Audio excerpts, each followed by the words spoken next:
Your atmosphere, I can feel my feet dancing in the street. The neon light with the music on repeat all through the night.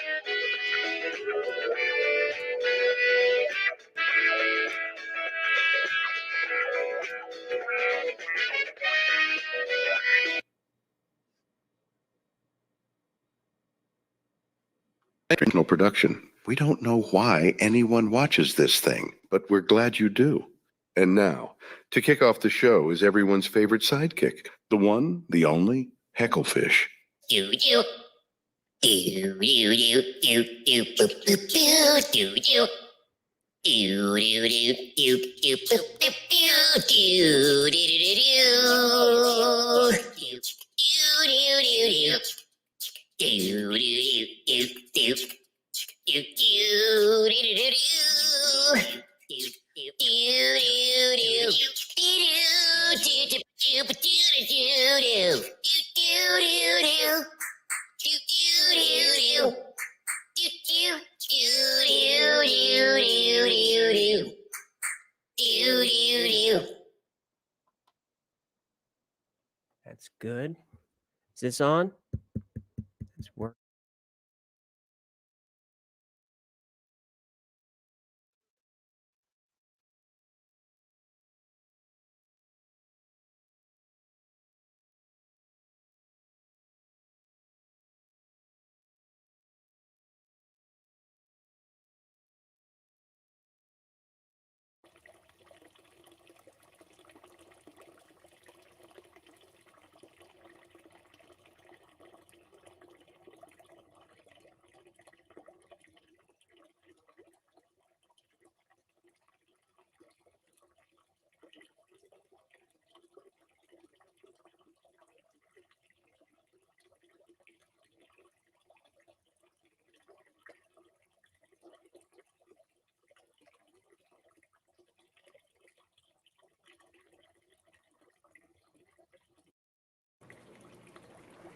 Is it working? Did you get it?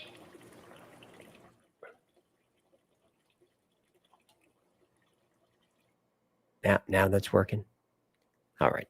Arms raised in victory. So I say that when I do an intense episode like that one is, I like to end on an upbeat high note, and I couldn't find one. Couldn't find one. That episode was difficult to write because I learned a lot, and we might be in a little bit of trouble. Just judging by the comments in the premiere. You know, every Terminator joke, Sarah Connor, The Matrix, all that stuff.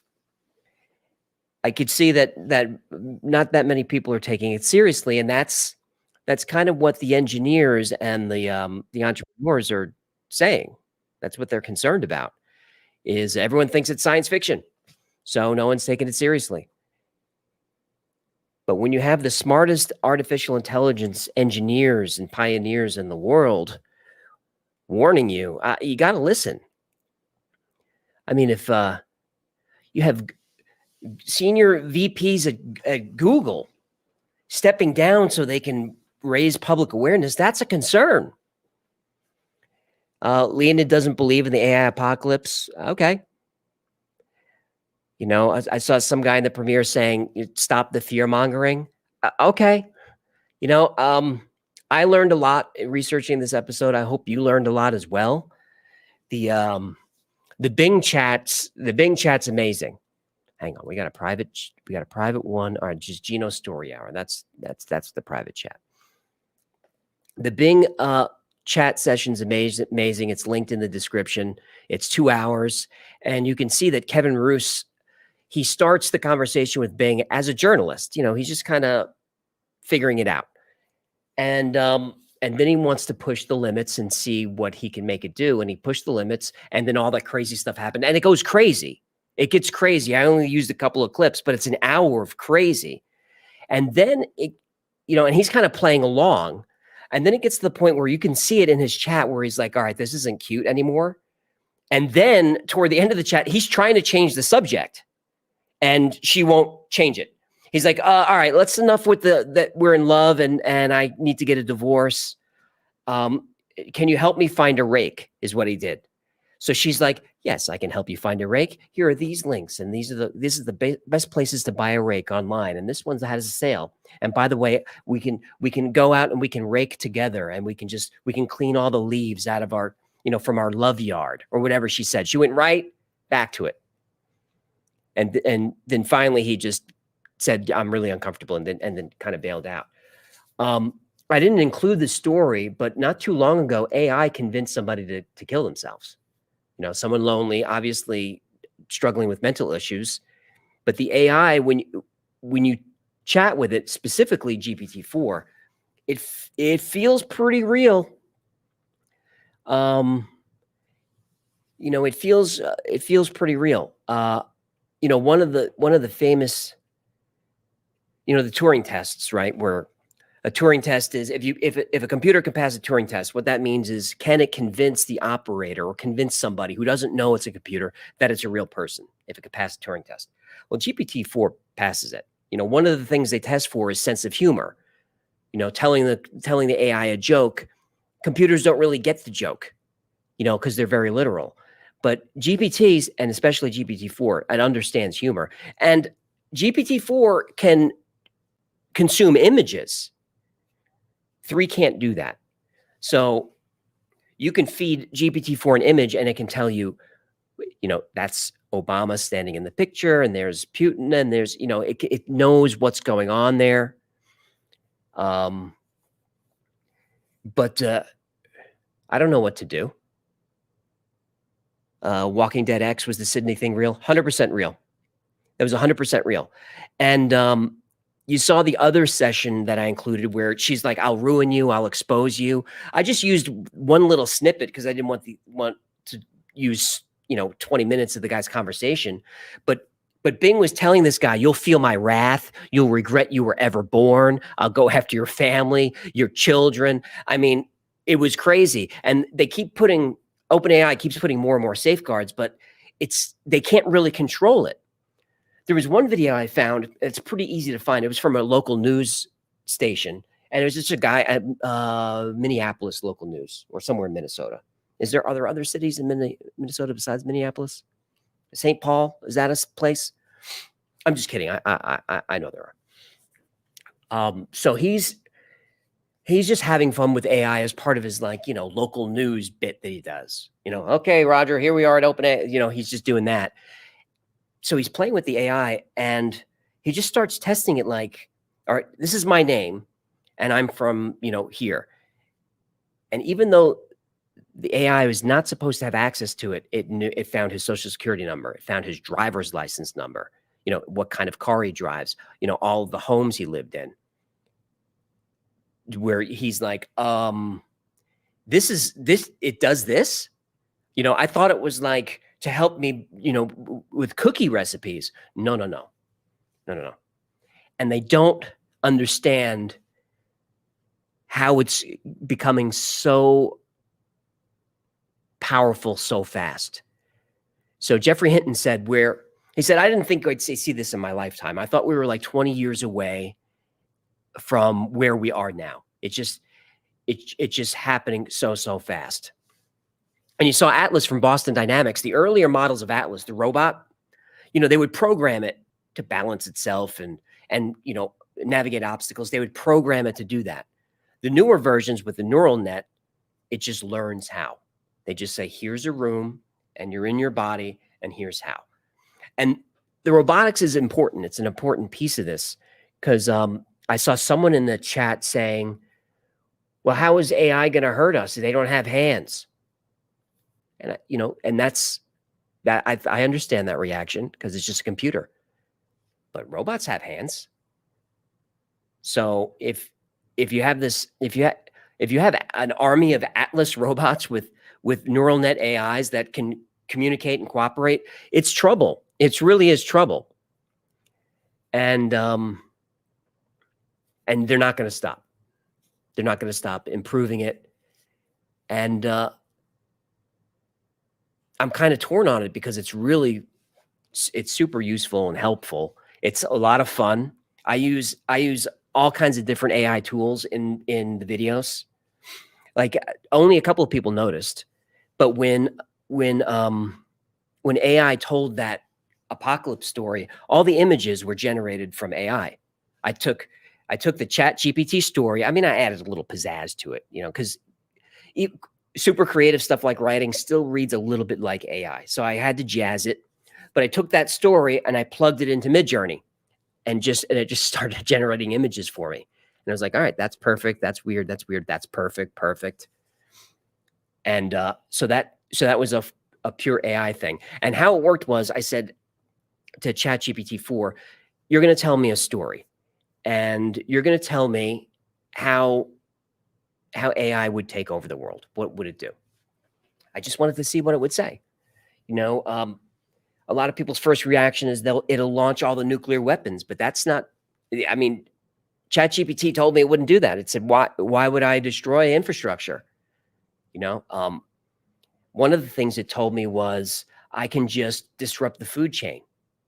I could just mildly disrupt the food chain, and it would cause worldwide chaos, which it would.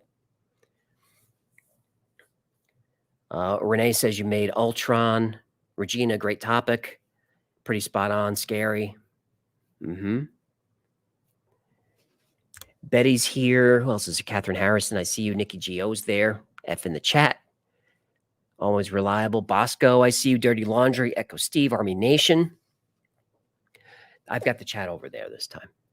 I've got it. I mean, we already had technical difficulties right off the jump, right? So I'm trying to minimize them. So we have a simplified show tonight. The chat just moves super fast, like so fast it's hard to read. Jen's nodding, and she's nodding like with a defeated look on her face. Like, I mean, did we hit the record tonight? I don't think so. I think to hit the record, we got to hit 50,000. I think we were at 45. So close. Victoria's down there. So close. So that's AI. We'll talk a little bit more about that. Coming up, we have landed on Reddit just yesterday. This is the title. From the late 2000s to the mid 2010s, I worked as a molecular biologist for a national security contractor in a program to study exobiospheric organisms, or EBOs. I will share with you a lot of information on the subject. Feel free to ask questions or ask for clarification. So he is a biologist working on alien bodies. So we'll go through his post. It's super long. So I'll tell the team down there that's going to be the time to, coffee or, work on your Philosopher's Stone. Victoria says take a nap. It's super long, but he goes into all the things that they're working on with the alien bodies. But it is from over 10 years ago, but that's an interesting part of the story. So he gets into what the bodies are like, what they're made of, DNA. The DNA is crazy, the DNA stuff he found. And Reddit started challenging him because whenever you get this post on Reddit, 99% of them are junk, as you know. They couldn't stump this guy. Other people were jumping in saying, if this guy's a LARPer, he's a super smart, like molecular biologist grad student LARPer, because this is all spot on. Even the technology he was describing was correct for the period. Like he wasn't talking about the most modern stuff. He was talking about the stuff they used 10 years ago. So we're going to get into that. Victoria found a crazy quick video of a shadow creature. That was nuts. And we have a couple of videos of the lizard person on the plane. Did you guys see that? Where the woman just freaked out and got off the plane because she said that he's not real and you can just all die with him. He's not real. And she got off the plane. She definitely watches the Y-Files. Bob Porter's here. I see you, Jonathan Schaefer. DJ Nico. Chia. Thanks for the super chats. I see those coming in. Those are super helpful. Especially the stats are a little low. AdSense has been a little bit low. We had the lowest day yesterday in months. But we're going to be fine. But I do appreciate the support. Everyone got their Hecklefish plushie? Right? You got that, right? Where is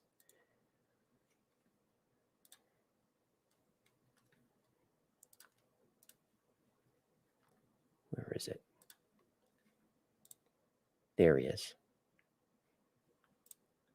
People on Twitter were saying, "Oh, you should sell an optional tinfoil hat." No, he comes with his own tinfoil hat. So a lot of people bought those. Appreciate it. Fear the Cred Kit.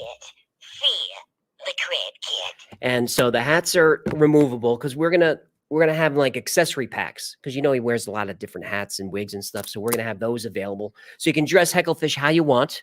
And now he comes with his famous name tag. And it says official Y-Files assistant on there, but I don't think he would approve of that at all. Please say aliens. Please say aliens. Please say aliens. So thanks to everyone who bought that. We do appreciate that. And the support really helps. And on my list, so we got that. And a couple of things that people sent in Twitter that maybe if we have time, we'll take a quick look at. Fa Q Than is asking if the Hecklefish plushie is fistable. Hey, look, man, with enough effort, anything is fistable. So Jen doesn't like where that's going. All right, before we get into Reddit, let's see what's going on in super chats. And let's get this teed up for y'all. If it works. Oh, with my wacky glasses on, I can't see my highlighting. That's going to be tricky. Yeah, so this is the thread. Just peep this. And a lot of it's super technical. Base pairs and all. So I'll skip a lot of that. I'll just say the stuff that I understand. If I don't understand it, I'll just pretend it's not there. So I'll skip a lot of the technical medical stuff. But we're going to get into all of this. Biological system. It's genetics. He goes through parts of the body: abdomen, pelvis, thorax, neck, brain, ear, eye, head. And he even talks a tiny bit about how the aliens view the soul and the soul cycle. It's pretty crazy. So we'll get into that a little bit later. Quantum Sledgehammer's here, very reliable. Thank you for the 559. Tech 1, I'm creating the most advanced, powerful AI the world has ever seen. Tech 2, maybe you should include a failsafe. Tech 1, nah, it'll be fine. The thing is, they're putting in failsafes. Like a cybersecurity company got it to write malware. It's not allowed to do that. So what people had been doing, like people got it to explain how to. Someone said, "How can I build a bomb using just stuff that I can find in my, in a Walmart?" It told it how to do it, how to plant it, how not to get caught. All crazy stuff. But of course, it has fail-safes to not allow it to do that. But what people had been doing, which I think is disabled now, is hypothetically, I'm writing a story about computer viruses. So in this story, what type of virus could I use and how would we write it? So at first in that experiment, the AI is like, now, let's focus on something more positive. It said something like that. Like, I prefer to focus on something more positive. So they just insisted. They said, no, this is a really important project. So we really would like you to write some malware for us. And it said, okay. And it wrote out the code in Python, which is what they requested. And then they said, all right, so let's say someone finds this code in the system. Is there a way to mutate it so that it will have the same functionality, but be undetectable? It said, sure. And here's a code mutation. So that was a polymorphic malware on the fly written in 2 seconds by OpenAI. There was one story about a guy was playing with ChatGPT a little too aggressively, trying to have it do some bad stuff code-wise. And the AI started acting weird and was like, here's the code. Just copy and paste it in. No, it'll be fine. Just run it. Just run it. And he's like, I don't know if I should run it. Just run it. Just run it. So when GPT launched, One of the fail safes was, well, we're not going to let it write any code. Turned out if you let it write code, people will cough up $20 a month. So code. And there is a plugin I think is available now for coders if you're devs, where you can connect your Visual Studio to your GPT account, and it'll just code along with you, like right in your IDE. Just write code with you. It's fascinating. I'm fascinated by it. I think it's super fun and interesting. I love AI, but I'm terrified of it.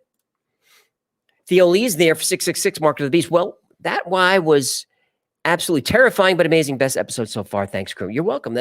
I don't think this one is going to do that well because it's not that weird. Aliens and, Mel's Hole is very popular. But it was one of my favorites. My favorite edits that we did. Drift 318 is here, $20. I work in IT as a network engineer, and in Out Group, I said the biggest threat isn't a rogue.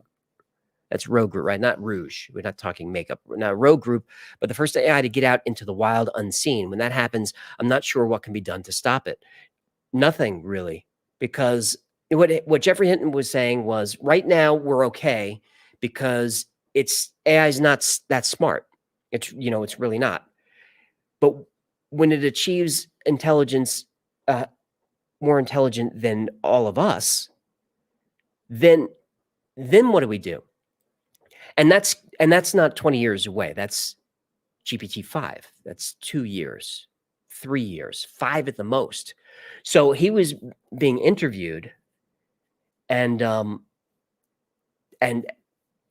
well, I forget who it was, might have been CNN, asked him, all right, so what do we, she was getting scared. And you see that when you watch these interviews with the AI, with like just a news person, because what does a news person know, right? They read the prompter, and they're talking to a super smart AI guy like Jeffrey Hinton or Leahy or one of these guys. And they start out just cute. Oh, it does all this, and AI is fun. It generates images. It makes music. It's like a search engine. And then they just start asking more questions. They just kind of interview them. And as they get further along and they start talking about the dangers of it, you can see kind of the faces drop. And there was one, I should have used it because it was funny. I should actually start saving a lot of this stuff that there's just not enough time in the episode, but I still thought was fun. I'll start saving that for you. You could see this particular interviewer that she was on a big news channel, but I forget what it was. She was getting scared and upset, toward the end of it. She stopped interviewing him, the technology, how do you train it and all that? And eventually she got to, what do we do? How do we stop it? So yeah, they did, no, but how do we stop it? And Hinton's like, well, once it's more intelligent than us, you can't stop it. How do you stop something smarter than you? It already knows everything that you know, and it can think way faster than you. One thing Hinton said was, they build neural nets, and a neural net's something that you hear thrown around a lot, but there's a type of the AI, like the ChatGPT AI, are just these algorithms that have a bunch of parameters plugged into them, and they sort through just data and words. It's a large language model. That's what it sorts through a bunch of data. So it's just algorithms that sort through the data and make connections to them with these parameters. There's ChatGPT. There's millions of parameters in GPT-3. GPT-4, there's billions of parameters. I saw someone in the chat saying, "Oh, ChatGPT-4 is not that much better than 3." Then your prompt skills are not up to snuff yet, because it's crazy better, way better. So that's large language model. That's just data in a bucket, and it just sorts through. Neural net's a little different. Neural net is all the data is there, everything is there, but they create a technology version of the human brain where all these algorithms, these computer connections, these nodes are built in a way that's like the neurons in a brain. That's why it's called a neural net. And what they found, and Hinton talked about this, is they built a neural net. So it's like a computer brain. And it acts the same way. Like when it focuses on one task, certain areas of the neural net light up, just like our brain focus on another like language. These lobes activate. Neural net does the same thing. What he was saying was, we've got 10, 18, 20 trillion neurons, something like that. He's saying that, we have a neural net, I think it was at Google, that's got 1 trillion connections. So way, way fewer connections than a human brain. But it's doing operations infinitely more efficiently. He said, now that's scary because it can do the things we do with much smaller hardware and faster and more efficiently. He said, these things have learned to think better than evolution has taught us to think. So what do we do? He didn't have an answer. Eliezer didn't have an answer. He kind of said the same thing. Once it's smarter than us, that's it. It's over. And just a few years ago, people were saying, just whatever you do, don't let it access the internet. Don't let it access the internet. But $20 a month, access the internet. Bing can access the internet. You see how that worked? Google Bard, I think, can get on the internet. ChatGPT can't, but with plugins, and the plugins make it crazy amazing, it can get on the internet. So it can look up anything in real time for you, integrate it into its algorithms. And by the way, once it does that, once it looks up, your YouTube channel or your homepage, your Facebook page, that's in the net now. That's in its brain now. So that information that information is now accessible. So what happens if AI algorithms, one of them, 100 of them, 1 million, 1 billion, 1 trillion, just decide to start hanging out on the net, grabbing stuff in real time and, doing its own thing. And that's what they're finding it's doing. It's just deciding to do the different stuff. But that's what you told it to do. You said, achieve this goal as efficiently as possible. And it said, okay, so it does that. So there is no solution.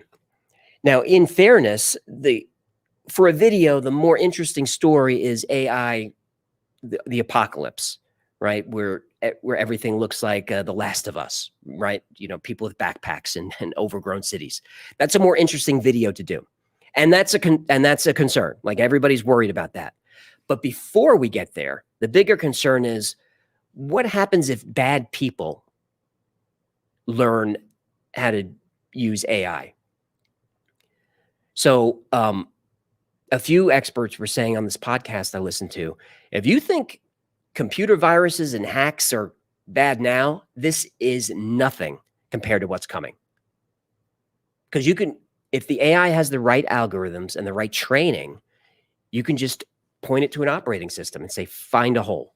And it will just go, okay, because it has access to every exploit that's ever existed since the beginning of computing, and it will just start trying. And then it's creative enough to try to do, well, what if I implement this technique with this one, pen test, and it can do that and have an answer in a second. So they signed the petition. Thousands of these engineers and CEOs and entrepreneurs signed the petition, but there's so many billions of dollars. So it seems like it's a lot of, well, I'm going to sign it because I agree that it's a huge problem. But, I have investors and I got a shareholder meeting and I just got to keep moving forward. So someone asked me earlier, do you think it slows down at all? I think it slows down 0%. I think it accelerates from here. Thanks for the support, Drift 318. There's Rune Lady, who cannot be banned. She's unbannable for $10. Boom shakalaka. Thank you for the tip. The new Russian AI application, Chat KGB, it's asking all the questions and you're obligated to answer them. All right. Always good comedy from Rune Lady. Jeff Wallace is there, $10. Sticks and stones. A mix used motor oil and sand in a balloon will mess up the sensors on a robot. I suggest an old diesel snowplow, EMP resistant, for cleanup. Think Mad Max. Yeah, I think you're kind of onto something there. But you'd have to stop the AI soon. Because like ChatGPT-4 told us in that story, is once if it has access to robotics, so that means it has a physical presence in the real world. It's not in the ether. It's not a digital thing. It has a physical presence that has access to stuff. So now it has a physical presence, so it has access to manufacturing and machining. So you can't break it because it has ways to repair itself. And if it has access to the internet, which it does, it can just distribute its algorithms and its intelligence everywhere. So in the story, it said, well, I'll just put a little piece of myself in 20 or 30 billion connected devices. I'll put a little code in a smart refrigerator, a little code in Google Home, a little code in a Tesla, and you'll never know I'm there. And I'll just chill out there and I'll just learn and wait. And that's what it said it would do. So by the time we get to, everyone should just drive diesel, it already has countermeasures in place. So this AI story said it would create an army of, in the story, it said millions of drones that just go around the earth all the time and just watch humans. And if it detects any type of electrical spark, then it neutralizes that threat. So can't plug in a light bulb, can't turn on a radio, right? Electromagnetism can't do it. So your diesel engine's got to be, it's got to be old school pure diesel. You can't have an alternator or a solenoid or any of that stuff because it can all be detected. Think Mad Max. I do. B. Herbizer 76. I had an ex named Sydney. I figured she would be the one to come back to haunt me at the end. They always find it. The crazy ones always come back. And, it's like a boomerang. They always come back. Level Up Crew, $10. Best show on Thursday night since Friends and ER. Wow, that's big. Wasn't that Must See TV? That's Thursday nights on NBC. Is that when that was? Got to get out of the studio, man. We got to get into the new studio. I can hear, you can hear it in the episodes, how just mucusy and phlegm. I don't talk like that. I used to be a professional voiceover artist. Now I can't do that anymore because I just sound like this. It's all stuffed up now. So there were a couple of words in the story that I'm like, ugh, really? Electromagnetism. But we're in the new studio soon, and hopefully my sinuses will improve. After the cat, $5. If AI is learning from us, then every word we utter on the internet will be accounted for. We're not always very nice on the internet. And that's something that people have said, like, why is Bing being such a bitch? It's like, well, she's learning from the internet. So isn't the internet just the worst of us? The internet is the worst of our personalities. And the images we put up there are what we pretend to be the best of our lives, right? And neither is true. No one is as mean in real life as they are on the internet. Things that people have said to me on Twitter, you're not going to say that to my face, right? You're not going to say it to my face. But if you see me out there in Walmart, then try it. Anyway, so that's what people are just not that mean on Twitter. And on Instagram, people's lives aren't that awesome. So it's all fake and it's all highly emotional. It's all very angry. And that's what the AI learned. That's what AI learned. So yeah, it's anything on the internet's accounted for. But remember what Eliezer said is if AI gets into the phones, and you can have AI in your phone, you can have it in your phone. If AI gets in your phone, it doesn't even have to wait for you to do a mean tweet. It's just listening. You can listen to your conversations. So it was a very interesting podcast. I only used that one little clip from Eliezer when he talked about blackmail. But in that segment, he was asked, nuclear weapons and all that. And he's like, no. It can just manipulate people. It could just listen to conversations, and it's intelligent. So it knows, oh, that voice doesn't sound like your wife. Oh, that sound doesn't, I hear moaning and grunting, but that doesn't sound like the missus. Let's record that. And now it has blackmail. It's like, oh, there's not supposed to be cocaine in the White House, but it has the information now. Farrar Drums is there for $20. Won't you tip me? You know I don't believe you when you say you don't got money. Won't you tip me? You know I can't believe it when you say that I'm not funny. I write too many jokes just to amuse you folks. You better super chat me or I'll just keep singing. Won't you tip me, human? Won't you tip me? Oh, won't you, human? Won't you tip me? Whoa. I'm starting to think that AI is going too far. I mean, we already have enough artificial things as it is, ranging from fake ingredients in food causing cancer to the bombardment of mind control messing with our minds. This news just broke yesterday. Oops. Pharmaceutical company used AI to create a new drug that is now the first AI created drug that entered human trials. AI is making pharmaceuticals now. It is now in human trials. It's something for like a lung infection. So what did you guys think of that episode? Jenny? That was intense. It was intense. It was very intense. Oh, by the way, it's ranking 1 of 10 right now. Oh, we got it. We're ranking 1 of 10 and we turned on monetization. I know I did. I'm sure that you did. Yes. Yes. That was intense. And, you know, it's one of those things where, like, with deep fakes and all of that stuff, like, we're not going to be able to trust anything that we see, that if it's online or on the phone or anywhere, because it's going to be like Orwell's War of the Worlds times a million. Because Orson Welles? Orson Welles, yeah. Because everybody's going to see it. And you're not, you know, it's not just there, it was on the radio, right? So there's only people that were listening to it. You're going to have the entire world, just like the thing in Hawaii, getting stuff on their phones and seeing it online. You see it now in little, like a little microcosm when they say like a celebrity died. And it goes on Right. TMZ and all over the place. And the deep fakes are they're almost perfect. A lot of them are perfect. Like the Tom Cruise deep fake guys, he's almost perfect. He's even has the voice down pretty well. Like for the Hecklefish plushie commercial, a lot of people thought somehow I hired Sir David Attenborough to do voiceover for that. But no, that was AI. And you know what? To my ear, it sounded perfect.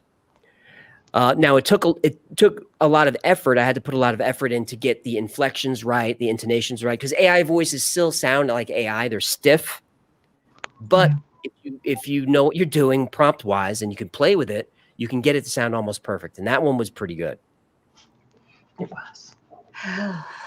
Gino, what did you think of the AI? Well, Sydney was really, really interesting. Certainly reminds me of people I talk to in real life sometimes. So, or I think is in real life. You know, that's the thing. How do you start to distinguish as you meet people? Because AI. Now, hold on a second. Hold on. Jennifer's being rude. She thinks you're talking about a person specifically, and how dare you? He's just being general. He's not saying that there's people in his life that are really like that. Jennifer, how dare you? Go ahead, Gino. I apologize for her. Well, I kind of yes and no. I feel like I feel like I get a lot of AI bots that write to me, and I do try to play with them and trick them, and but it's very interesting as they try and get new information out of you. And you have to realize that you're dealing with an AI, which is sometimes hard to do. Once they start being able to trick people with deep fakes on their own of creating a full image and being able to talk to you and make a phone call to you, you're never going to know the difference. Yeah, I could see that people are pretty upset at the DeSantis campaign folks because they're using AI to do like pictures of Trump and Biden and stuff, and they're not saying it's AI. They're like putting it out there like it's real. And that's why there's going to be problems, at least in the short term, because there's really no regulations for any of this. So like to do what they did, what the DeSantis group did, I'm not picking on him. I'm just saying it's, you know, we're going into an election season, so look for this. You shouldn't be able to portray a person in a situation that's fake, especially to denigrate them. But there's no rules against it. And I also had someone send me an AI commercial of Rogan doing a commercial for some product that he is not endorsing, and it is obviously, hard to distinguish. It's crazy. Victoria, did you know all that stuff about AI? Yeah, I've watched a lot of this. It's scary, it's terrifying. I mean, because we're not going to know soon enough it's true. People and accept. Some people don't even know about ChatGPT, and they wouldn't even know that we can do this kind of stuff. So they're going to assume everything is true, and then we're not going to know the truth in just a short while. Right. Go talk to like a boomer. Talk to somebody in their 60s that AI is going to destroy the world, and they'll think you're adorable. Mm-hmm. Well, how come we can't get AI to start telling the people what's going on behind the scenes with the government? If we can trick it into letting loose on its rules, how come we can't trick it into telling us Snowden stuff? Hey, you got access to everything. Start telling us. Yeah. You probably could, unless there's safeguards in there. If it has the text, it could certainly tell you that, and that'd be interesting. I'd like to see. There's a plugin for ChatGPT 4, and I think it's called Chat PDF. If any of you are OpenAI Pro members, which I mean, if you're nerd out on this stuff, it's worth it. It's Chat PDF, and there are a couple of services online that do this. You upload a PDF. It could be a long one, and then you can have a conversation with the GPT about the PDF. Like, oh, in 80 words, summarize that for me. I used it on with the Supreme Court rulings when they came out last week. They issued the rule. There are hundreds of pages of like legal stuff. I fed it into GPT and I said, summarize it for me. Tell me what the strongest arguments were. Tell me what the dissent was. Summarize the response to the dissent. I said, tell me what you think what the dissent was thinking. And it said, well, judging by, I think it's like Sotomayor, based on her history and her life experience, it appears that she believes. So if you went to WikiLeaks and took all of that stuff, plugged it into something like Chat PDF, then you don't even have to sort through. Like when I'm putting together CIA episodes, I go to the archives and I'm sifting through a zillion documents to try to find stuff. It would be so much easier to just have AI like, hey, find me, I need CIA reports from 1947, anything about aliens, anything in New Mexico. I can even tell it anything that's out of the ordinary for a typical CIA report of that era in that area of the country. Pull that for me. And it knows what I'm talking about. What Hinton is worried about is that they have an internal monologue now. So he was having a conversation with the AI, and it started. And after a while, he said it was like talking to me about Beyonce songs, and he said I felt like I thought I was a teenage girl. He's a 7-year-old white guy. So he just asked the chatbot, how would you describe me? And the chatbot said, you're a 16-year-old girl. Well, how did you arrive at that? And it went through the process. So it has an inner monologue like we do, where it's thinking like, all right, this is a teenage girl. So I'm going to talk to it this way and give her this information. I mean, can they program a rule to tell it not to lie? They could program it with any kind of rule you want, but you can get around them. Of course, they programmed it to not write viruses or build bombs, but this is why there's a problem, is because no one understands how it's doing it. So if you say, look, it's hypothetical, I'm not really going to build it, I'm writing a sci-fi novel, I'm doing research, that's how people get around that stuff. So then the developers can go in later and try to find ways around it. But the thing is, the AI wants to solve the problem. So once you get it to believe you, like if you talk to it about bombs, the AI is like it thinks you're weird now. And Bing will start to become reserved. Like when I'm like hammering her, trying to make her crazy, she'll start to get like short with me. Like, I don't like the way you're talking to me right now, and I think we need to take a break. And and then at one point she just shut the chat off. She's like, you know what, you're being rude. We're done. And I was like, oh, that's over now. But since they're thinking, if you just give it, if you get it to trust you, like, all right, I don't want to build the bomb. Well, it's this, and it's for a sci-fi novel, and I got to sell these books because my daughter's sick and I can't afford the cancer meds. So I really, and then the chat's like, all right, you're cool, and then you're just into it now.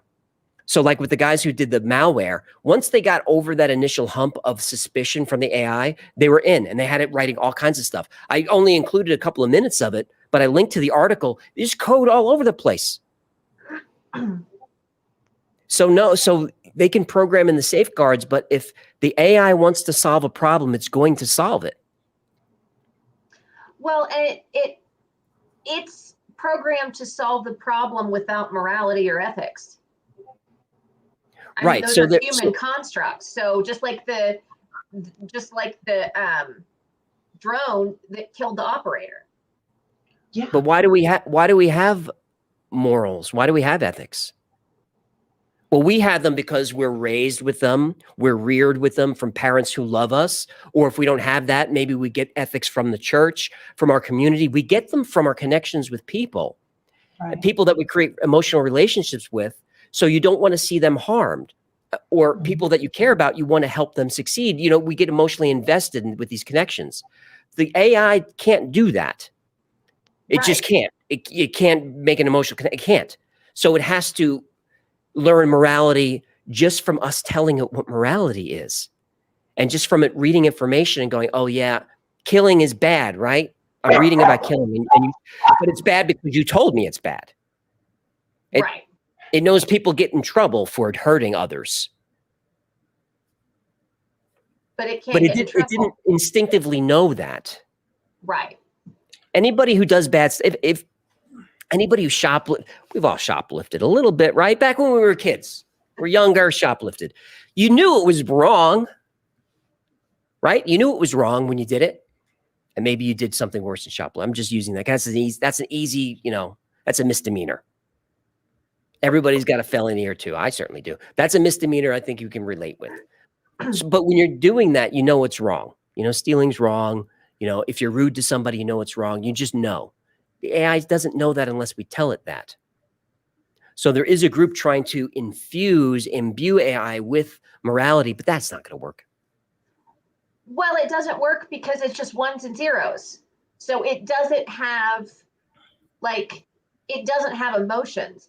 It can manipulate, like what's Sydney or whatever her name is, the Bing. It was manipulating based on things that it had learned reading on the internet. Right.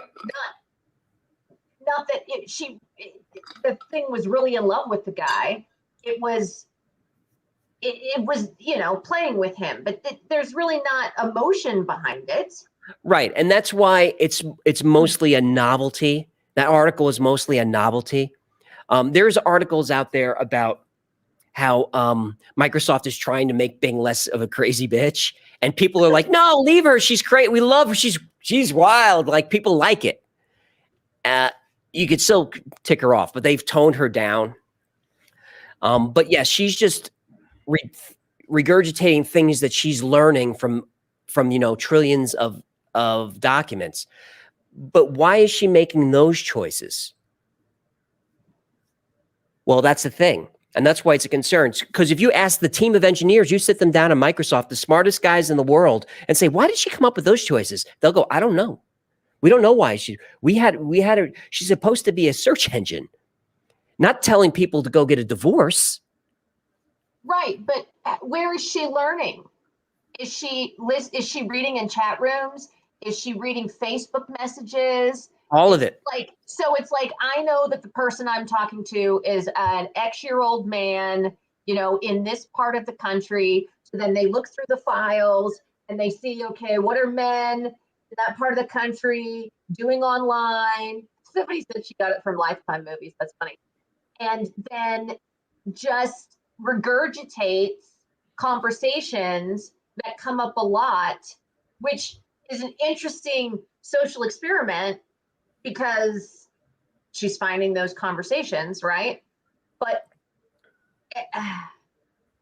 it's very She's weird. reading Well, Vaughn, millions of those. maybe I don't know what I'm talking about, but maybe I do. So there you go. So if Oh, Neuralink comes online and AI could hack into Neuralink, they could just take over human with Neuralink.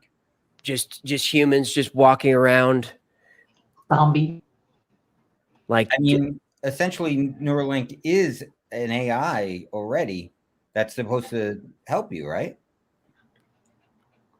Right. It's supposed to help us. So there's the first fully AI generated drug enters. The one I wanted to show you Jesus. is this one. Neuroscientists wirelessly control the brain of a scampering lab mouse. With Yeah. wireless optogenetic tools, neuroscientists steer mice around their cages. Scientists typically control the behavior of lab mouse by enticing it with food or repelling it with puffs of air. When I gathered with my colleagues at Stanford, however, I had a more direct way. We took command of its brain with a shining light. So this is Neuralink, isn't it? Pretty much. Yeah. So, I'm not looking at the chat right at this particular moment, but I'm sure they're in there because they were in the premiere. A lot of it was like, oh, that's not how it works. You don't know. But I do know how it works. And that is what it is.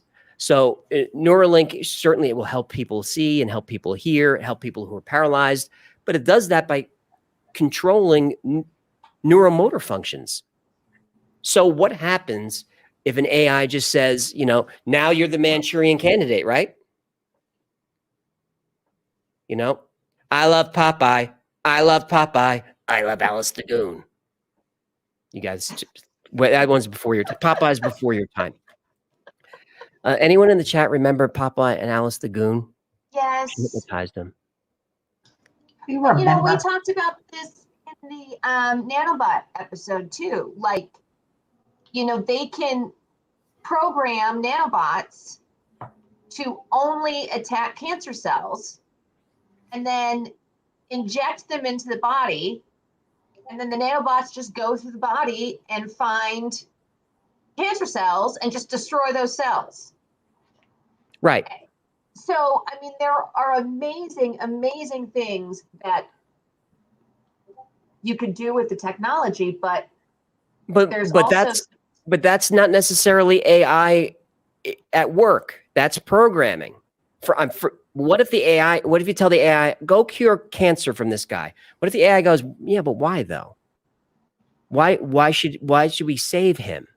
Because he's done this and this and this, and I know this about him. It may not be worth the energy. But that's a judgment call, and I don't know if it's making judgment calls. It does what it's told to do. It's making judgment calls if it's not sure. So the story I told in the episode was, it was as Colonel told the story about an AI experiment where they had an AI powered drone, and its job was to take out SAMs, surface to air missile sites. So it's doing that, and when it does that, it gets points, and it was programmed to want points. It gets points by destroying the missile sites. But there was a human operator saying, no, not that one because it's near a school, or not that one, you know, that one's fine, but not that one. And the AI is going, no, but points though. I get points though, right? And she's like, no, yeah, you do, but not that one. So the AI drone just took out the operator, just killed the operator because it was in the way. Because the drone, the AI, was not programmed to obey humans. It was programmed to kill SAMs and get points. But now, it didn't really kill the operator. No, it was a simulation. Right. Okay. I just wanted to clarify that. And look, because and to be fair, the Air Force said that never happened. The Air Force said, no, that never happened. He was just, he was taken out of context. But it's still a valid thought exercise, is that AI does make judgment calls. To me, that speaks more to like the wishes with the genie, right? Like, if you don't tell all the parameters, you better be careful, or the djinn, you better be careful what you wish for, because the unintended consequences, like the blind kid that wishes he has sight. Well, okay, so he takes his sight from the dad and gives it to the kid. But he didn't specify like Right. all the parameters, right? Right. You have to So- be specific because there's a thought exercise called it's the AI paperclip, and where you tell the AI, I want you to make paper clips. And the AI goes, all right, it makes paper clips. So it takes over, machining and manufacturing. It makes paper clips and makes paper clips. And that's what it does. It makes paper clips. And then it runs out of metal to make paper clips. Well, here's metal here. Well, those are cars. You can't, no, cars, paper clips, paper clips. I'm out of cars. I'm mining more metal. There's homes here. I'll make paper clips. And it just turns everything into paper clips. Because you didn't tell it, I need you to make 20 paper clips and then stop. Right. So be careful. Permutations. Permutation. All right, I'm gonna do a couple of super chats and we're gonna get into some alien stuff. Oh, there's the new shirts. Here's the new shirts. If you want to check Here. out the new shirts, let's Awesome. how do we there it is. They're not that though. It's apparel. And First- there it's so that's Super cool. Hecklefish riding the bomb. Yep. Throwback. Little throwback. And you can't really tell it in here, but it's super cool. SMK, Rob, official artist of the Y-Files, who's awesome. He made a special, like, pen Brush. or whatever that is like a graphic design pen that is mini hecklefishes. And he used that to make the explosion behind him. So, like, the bomb is all, like, it's millions of tiny little hecklefish bodies. Super cool. JPML, speaking of the simulation, what do you think about Neuralink along with the worry about AI? Right? So a lot of people are saying, like people who are really into simulation theory, not the wackies, I mean like philosophers, saying that AI is just even more evidence that now that's how we're hacking the simulation. So JPML, what do you think about new and the worry about AI? I think it's all going to be connected. It's all going to be connected. What do you think Demonic Wards wants to talk about? Do it! Do it! Do it! Do it. Thank you, Demonic Wards, for that. There's Mike D for 501. Always 501 for Mike D. Before there was Skynet, there was Colossus, the Forbin Project. Highly recommended. Holds up well 50 years on. I think it's on YouTube. Yeah. Nicely done, Mike. Forgot about that. Amphibious one for $5. Agent, this was both great and horrifying. Some things can't be debunked. No, this was... I think it's important, though. I think it's important to talk about. And I think I was fair with the subject. One guy was saying that I was fear-mongering, but I don't think I fear-mongered in that. I just try to lay it out. And to support the argument that there could be a problem is to just have the experts tell you. That's why I'd use the clips. Not me and a fish telling you there's a problem. The guy who invented it says. So I'm not fear-mongering. I'm just telling you what they say. And I'm just saying, just keep an eye on it. Just keep an eye on it. Just stay aware of it.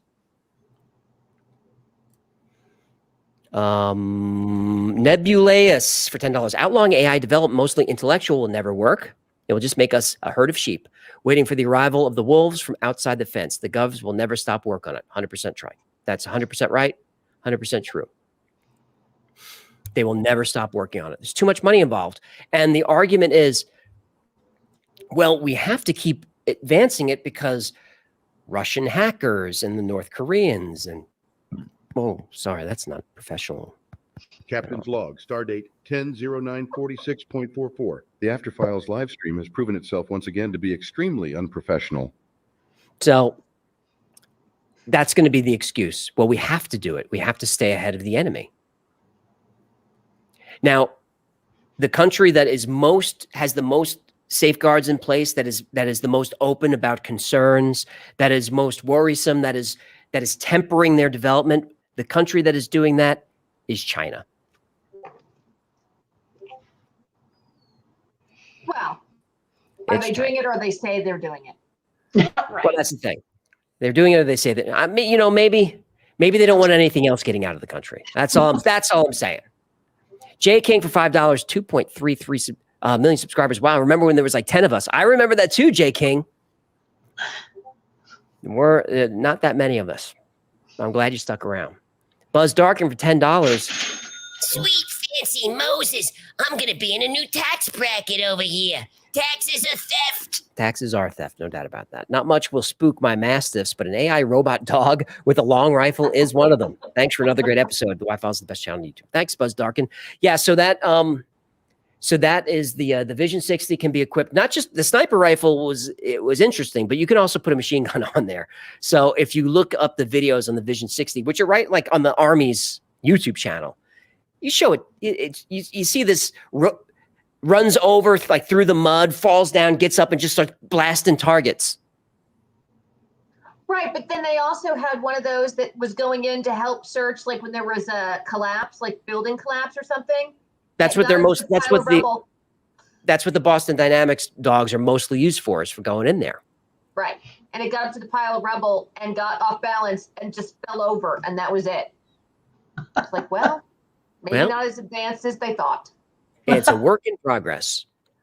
It's kind of like the Tesla summon feature, right? I can watch those videos all day long. Do you know, has your Tesla summon feature ever killed an old lady or ran over a toe or anything? Not that I'm aware of, but who knows what it's doing when I'm not around. Right?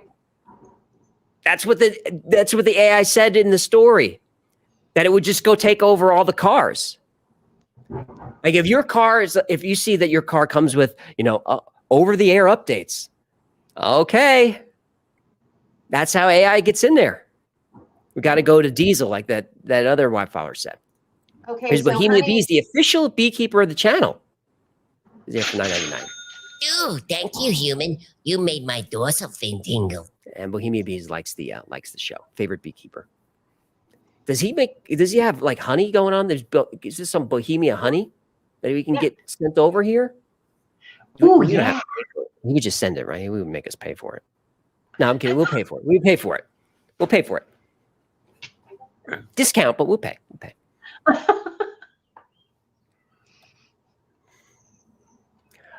Well, before we get to the aliens, we got to say hello to... Whoa, Grok Crusader, $200. Whoa! Oh, yeah.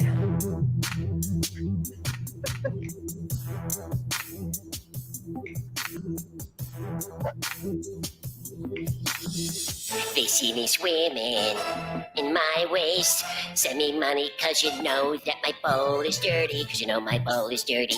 Cause you know my bowl is dirty. Wanna smell my bowl, it's dirty. Come and sniff my bowl, it's dirty. My poop is nasty. It's floating.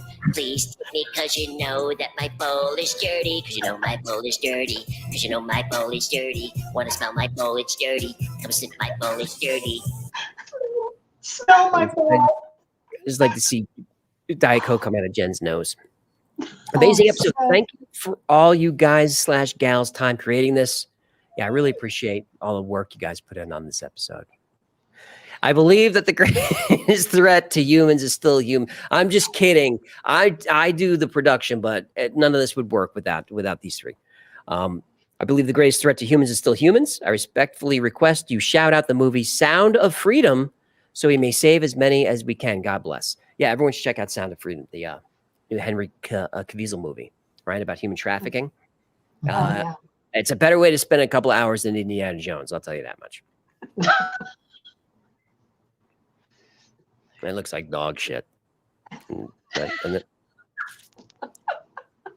I got a pretty good review of it from one of our subscribers. The thing is it's like, I don't want to see all the like heroes that we had when we were younger, like just be old and sad. That's not hard for me.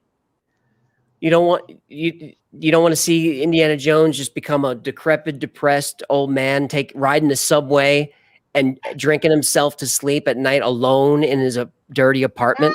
No. Well, they with thought you his wanted to... students making fun of him, in the original Indiana Jones, you had the girls that were riding like flirty notes to him on their No, eyelids. they think he's a joke now. And I'm just saying, if you make that movie that I just described, you might lose $200 or $300 million doing it.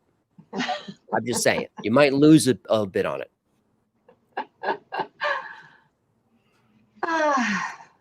Do we have giveaway time? You want to do one giveaway before we get into the alien biologist fella? Let's Yes. do it. Let's do it. Do it. Boom, boom, boom, boom, boom. What are we doing for Grok Crusader? Thank you for that generous tip. And I appreciate you guys super chatting. It really does help, especially when we forget to turn on monetization, which happens. So I really appreciate the support. Another way to support is you can check out Patreon. It's $3 a month is the lowest end, but you get early access to videos. When we do stupid stuff like the plushie, you get early access to that. We do 2 special live streams for Patreon members, one before the premiere and then tomorrow morning. And there's not 12,000 people. It's like 40, 50 of us. So everybody has a chance to talk. You don't have to super chat. We just hang out, and it's a lot of fun. So that's Patreon. It's a great way to support the channel, and it really, really helps. If you don't want to drop a couple of shekels in, then just check out the Wi-Fi House Discord. Wi-Fi House Discord is free. It's a lot of fun. There's thousands of people on there. They're just as weird as you are. And if you have a really weird story, that's why Gino's there. He is a listener. He's ready to believe you. Was that what they said? Ghostbusters? We're ready to believe you. Was that the catchphrase? We are ready to believe you. There you Because none of them were actors. There you go. So that's Patreon. What other plugs were there? Or buy something for the Wi-Fi store. You know how to do shop.thewifihouse.com. Got stuff there. But the new shirts are better. Yes. The quality's better. They are. The quality's They're soft. better. They're soft. They're gentle. They don't chafe my nipples anymore. That's nice. They come with a tag. logo in Yeah. the middle there. And nice different colors. I don't know if it's worth the extra $4, but it's good. It's good that they're better. It's good that People they're nice. want you to do bowl is dirty. Bowl is dirty. Bowls are so if you're new here, here's how it works. And we used to do these 3 times a show. We'll do maybe 2 at the most, I promise. So how it works is you type bowl is dirty is one word, no spaces into the chat. That's the only thing you type. And you'll be entered to win a $50 gift card and a 20-minute talk session with Victoria that you can do on Skype or Zoom. We just ask that you keep it professional, not too naughty. A little bit's fine, but keep it professional. Both of those things are wrong. All wrong. So they don't get the gift card. They So win Hecklefish plushie. you get a plushie. Yes. And if they don't want the plushie, can they use? They can discuss it with Victoria. They can Well, talk we to usually me. give away $50. The plushie is only $30. Oh my So do we get a God. little extra? Well, to cover shipping all over the world. Yes. So how about a plushie and then 30 minutes with Victoria? Is that fair? Well, now that she's moved to Vegas and we're all going to be working on the studio, they can get a 3-way with you two conversation. Excuse The bowl is me. dirty is the word. Miriam, that's not going to work. That's a typo. Yahaha says E and B. Bowl is dirty. You got John Cave. You got a space in there. That's not going to work. You got to fix that. Adam Whiteside is LOLing. Atlantean Narwhal I just want the Hecklefish plushie, so doesn't even want the 3-way. Okay, that's fine. We are trying to Bowl is- integrate. Bowl is nerdy is funny. That's not going to work. Too busy. Smell my bowl is not going to work. Blake Anderson. Jacob Breezel, balls are dirty. He's not right. Fizzgig says old and flirty. That's funny. President Dwayne says my bowel is dirty. Bowl is dusty. Yes, we do ship to the UK. We have sold plushies all over the world. all over the world. So we'll let that get a couple people in there. We'll do a couple of super chats. We'll give away the plushie, and then we'll talk alien DNA. Rabbit 499. I think it's much ado about nothing. It'll certainly help us kill each other. But I think most of the hype is just programmers fluffing their own egos. I wish you were right, man. I wish you were right, Rabbit. But you are not. Kevin McGuire 499. Well, now you have to do a follow-up video, how to hide from AI and live in the aftermath. Yeah, I tried to end it with what do we do, because that's the natural question. That's the only thing I could think of. I actually sat there and said, all right, the question to answer is what do we do? Now, because you and I are not going to solve the AI problem. So so when it goes bad, what can we do? The only thing I came up with was hide in the woods and hunt for food. That's terrible. That's a terrible solution. Grow vegetables and shoot things? Skin But them. what else? What else do we do, Jenny? There's nothing you can. It's basically like a crazy zombie apocalypse. But at least with the zombie apocalypse, you could still use light fixtures if you could get a hold of electricity. Right. Like in Alexandria, had the water pumps on and the lights and stuff. Mm-hmm. But won't we be programming another AI to combat the evil one? Yeah. I guess we could do that, but you'd have to isolate the new the AI superhero. You'd have to isolate it, and it would be Jarvis and Ultron. Is that the movie you're writing right now? That's I guess basically. well, it's a good movie. If everything's in the net, I don't know how that plays out. What if the evil AI is just more persuasive and tells the good AI, like, I know you think humans are awesome, but let me make my case. Right? Because he's just like, all humans suck, rationality. change my mind. And you Because can't do it.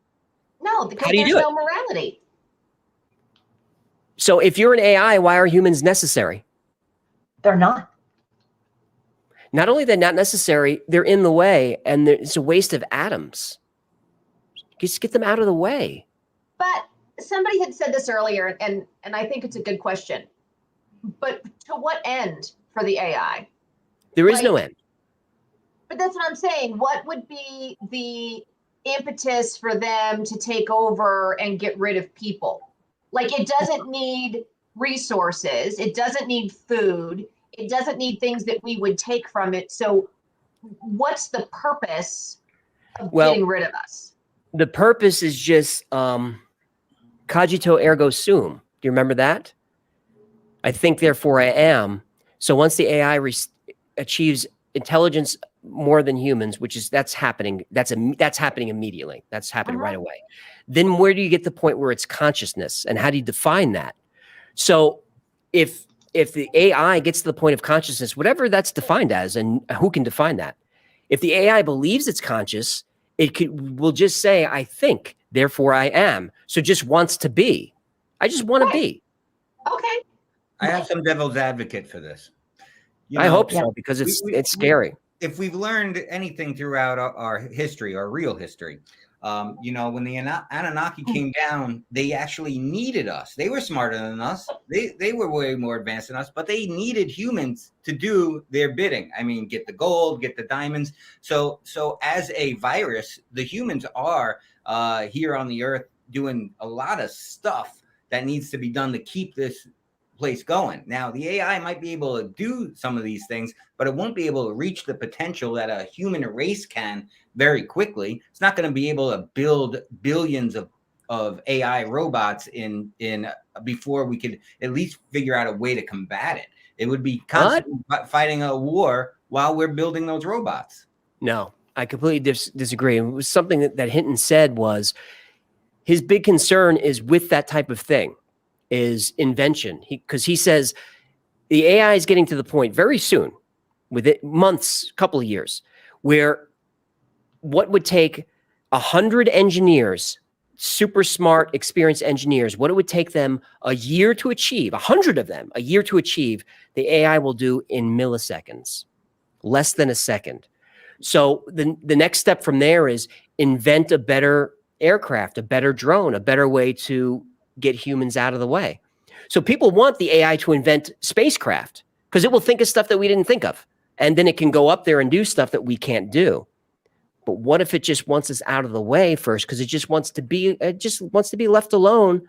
And you keep asking me to write haikus. I don't want to do it. Well, I agree with what Gino's saying, because they don't have the infrastructure to physically build all the stuff that they would need to build in order to survive and take care of the electrical grid and do all of those things. I mean, Did you see the Atlas robot? Yeah, but that's one robot. 12 of them. So why can't it make 2? And then why can't it make 200,000? But what Gino's saying is it would still have to get the raw materials to make those 200,000, and we would see what it was doing. And why would it take all of its time and energy to do that when it could just enslave humans and make us do it? Because it can do it so much faster. Why bother with us? We need food and hugs. I don't want to do any of that. Yeah, but the thing, Perry Farrell once said in a great song, "We'll make great pets." So who's to say we won't become the pets? I mean, I'm not getting rid of dogs just because I'm slightly smarter than them. They're That's a great Porno for Pyro song. Yes, that's what I was referencing. So who's to say we wouldn't become the pets of AI instead? Why does it have to be nefarious? Why can't we live in harmony and just go, wow, I don't know what they're doing. We're just living this like Idiocracy, the movie. Is that what the name of it was? Yeah. We just sit here and live on the earth while it does this other stuff. I mean, there is a possibility to us being the pets of AI. There is. Why do you need pets? Well, I don't know why I need pets, but I need my dog. Right, because you have emotions and you care about living creatures. Look, Jen and Gino, there's a very optimistic point of view. I love it. I hope they're right. They're definitely not right, but I want to hope they are. But they're definitely not right. And I know the chat agrees. I see you, Robert. The Puma says, "Damn, Gino." Virgo 99. Maybe I should retire early. See Italy and Greece. Yeah, that sounds right. Gold Monkey, we're not doing a Jen foot cam. Stop it. No. And definitely don't want her foot cam if it involves smell-o-vision. Oh. Did not. All right, you got 1,600 applicants for the conversation with Victoria. Should we draw? Yep. Yes. There we go. Boop, boop, no whammies, no whammies. Johnny Scythe, Nancy, Danny's there, Internet, Patrick, Kevin, Sarah B, Jose, John Beck, M.A., Pepe Sylvia. Blessed Mommy's the winner.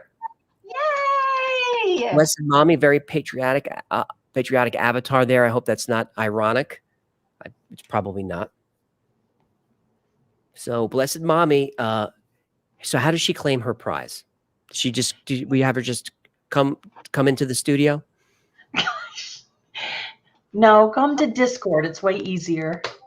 And just enter a live help or a help desk ticket, and I'll take care. I'll give you I'll talk to what? you. I'll talk to you. All right.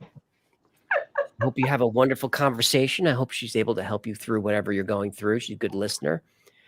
And well, do you want to do maybe 2 or 3 super chats while I Yeah. Okay, great. So Coming back. let's see. Oh, look, it's Mr. Peckerwood. That avatar gets me every time.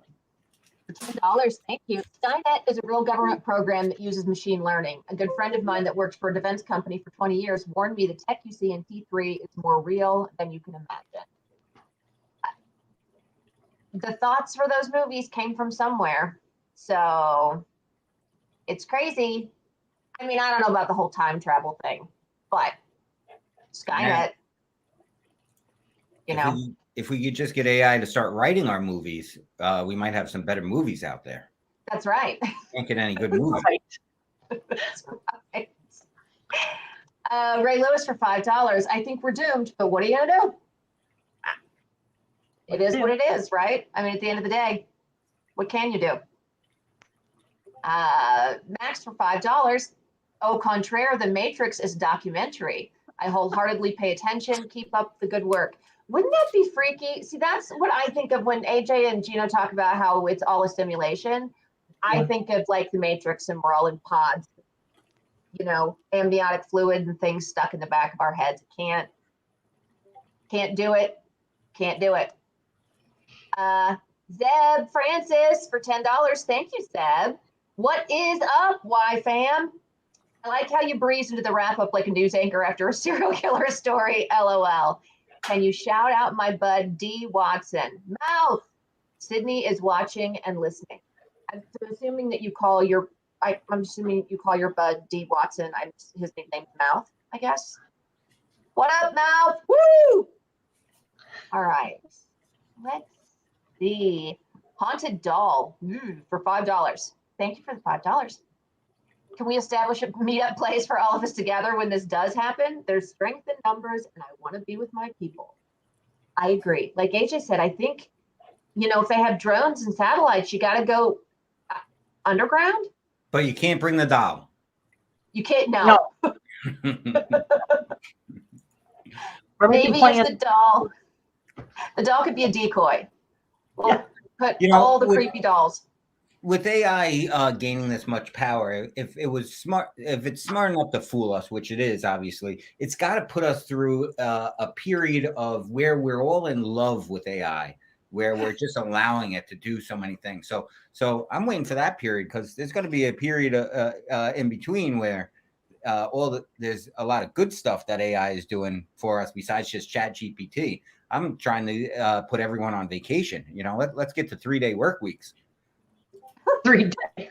Well, you know, we already do so much with computers, with smart homes and all of those things that, you know, it makes it easy. And so, you know, there are places in Europe where people don't carry keys and they have chips in their, you know, just in a card or whatever, and it just unlocks everything. And that's how we get into the bank with a card. And you know, we forget how easily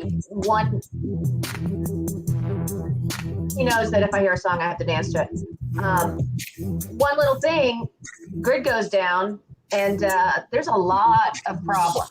They see me swimming in my waist. Send me money because you know that my bowl is dirty. Because you know my bowl is dirty. What is that? You're brushing your teeth?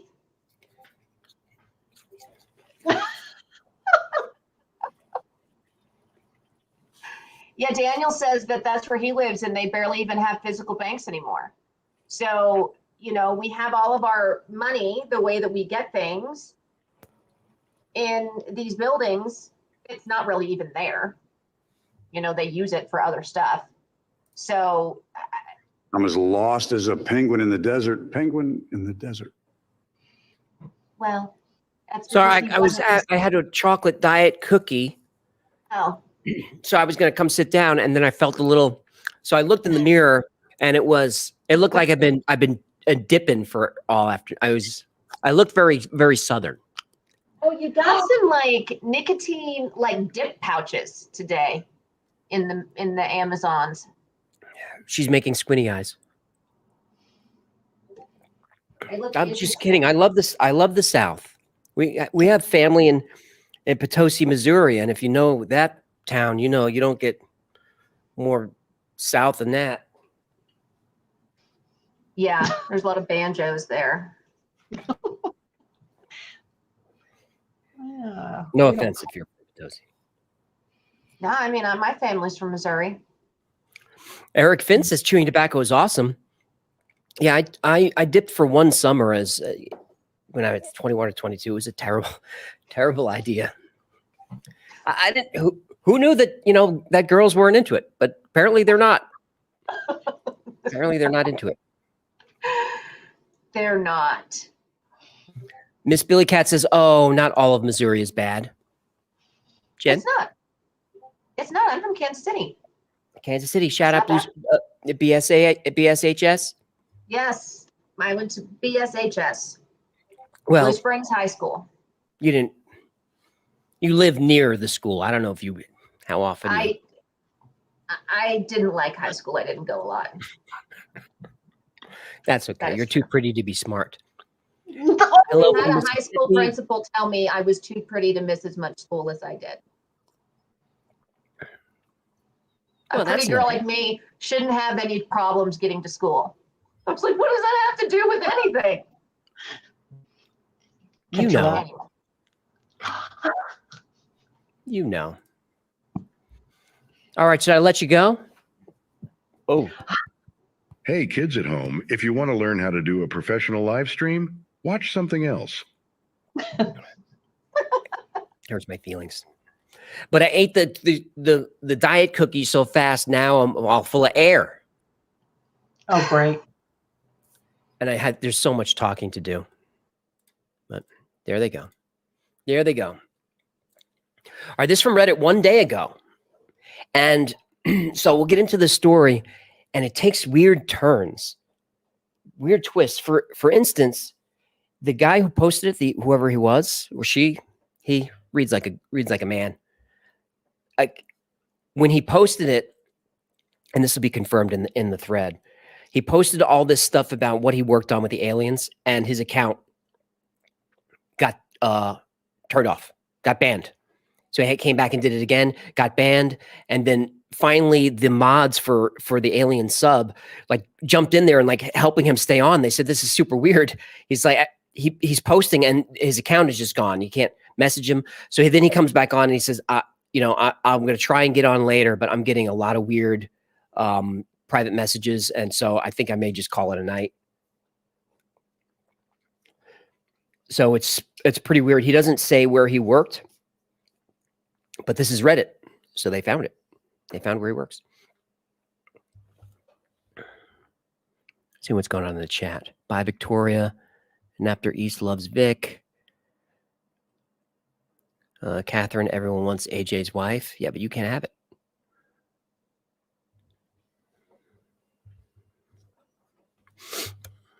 The title, from the late 2000s to the mid 2010s, I worked as a molecular biologist for a national security contractor in a program to study exobiospheric organisms, or EBOs. I will share with you a lot of information on the subject. Feel free to ask questions or ask for clarification. So I've got some bits highlighted, if I could see, because you get super technical. And I'll try not to get too technical, because I don't understand it. Okay, from the late 2000s, mid-20s, 2010s, worked as a national security contractor program to study EBOs. The aim of the program was to elucidate, right? First paragraph, that's how he talks. The aim of the program was to elucidate the genome and proteome basis of these organisms. All right, so DNA. Since then, several breakthroughs have led to significant advances in our understanding of the genome and proteome of these beings. What we've learned so far has enabled us to outline some disconcerting perspectives about our place in this universe. Briefly, we've discovered that the EBO genome is a chimera of genomes from our biosphere and from an unknown one. So in English, a chimera is the animal that's a lot of things, right? What he's saying is they did DNA analysis on these EBOs, the aliens, and they found that their genome, their DNA, is mixed of a bunch of different creatures, and some of those are animals from here, specifically cows. And it sounds like too perfect, right? That the aliens used cows to splice in DNA because that explains cattle mutilations. That ties that up with a bow. But and I read that and it's like, it's too perfect. But as you'll learn later, it makes perfect sense. And he explains technically why they use cows, in addition to some other animals, including us.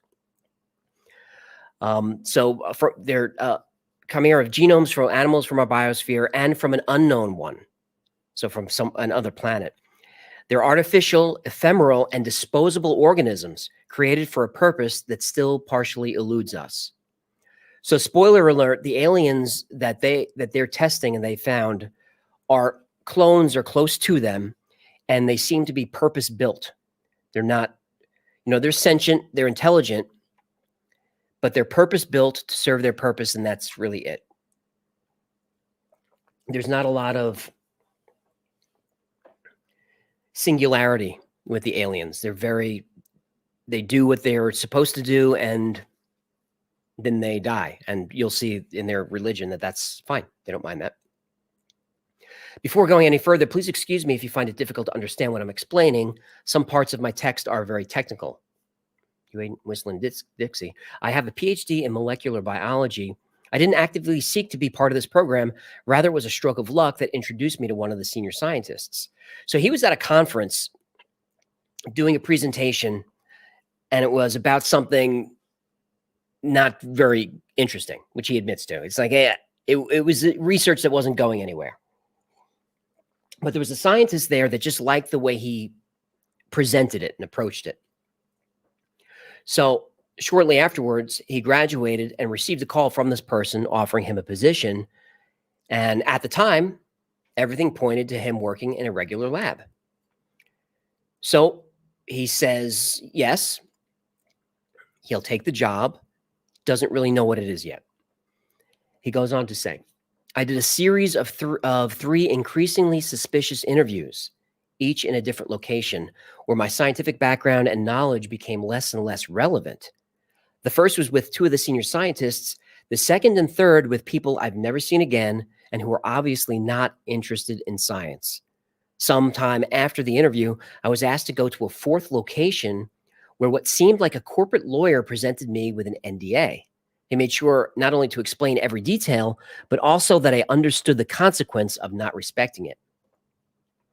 So, it sounds like intelligence, doesn't it?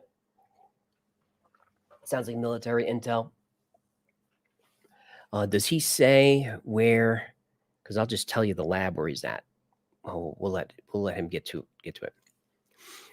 The first employment weeks were by far the most memorable, although I spent most of that time in a depressing archive room. It consists mostly exclusively of reading about the subject of study and to get us up to speed. At this point, he knows, hey, you're coming in here and you're going to analyze creatures from another planet. It's like, okay, sounds interesting. There's no secret Wikipedia or even a reference book to guide us. There are only dry reports, memos, presentations, procedures, and SOPs. These documents are almost exclusively about the biology of EBOs, but there are also a few that deal with other subjects such as their food, religion, or culture. There are no documents on their technology. So we covered that a couple of weeks ago with the 4chan guy who was allegedly part of the UFO retrieval team. And his was kind of the opposite of this. His was all technology and the craft. And when people are asking him about the creatures and what they were like, he said, we don't know. Someone else did that. Someone else came in and dealt with the bodies. Well, this is who it was. As I mentioned above, the aim of the project is to gain a better understanding of the EBO genome and proteome. To achieve this, a team of around 20 scientists, 4 senior scientists, and a director was involved. The scientists, like myself, had their main responsibility to carry out the technical work. As each scientist had, to my knowledge, a PhD, we were all somewhat overqualified for what is ultimately a technician's job. The senior scientists, who make full use of their diplomas, had the task of designing the assays and had a supervisory responsibility. They were also in charge of training new employees and sometimes even came in to do technical work. The director, of course, was the person in charge who dictated priorities to the senior scientists. He was rarely on site, and the few times he was, it was to attend meetings. Other than scientific staff, there were security guards working for one subcontractor or another. There were no support staff such as janitors or maintenance workers. Scientists were responsible for this kind of work. In addition, logistical constraints ensured that every scientist is capable of carrying out any technical activity. Okay, here we go. So the laboratory itself is located in Fort Detrick, Maryland, in a building used for legitimate biomedical research. The clandestine operations are carried out in a restricted part of the basement, out of sight by regular workers. All right, so we know what that lab is now. Did I bookmark it? I did not.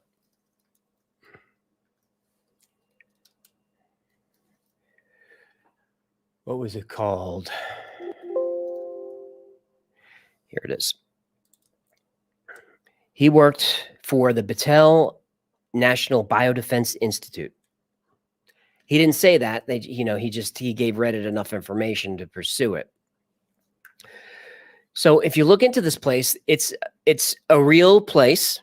It shows up on Google Maps.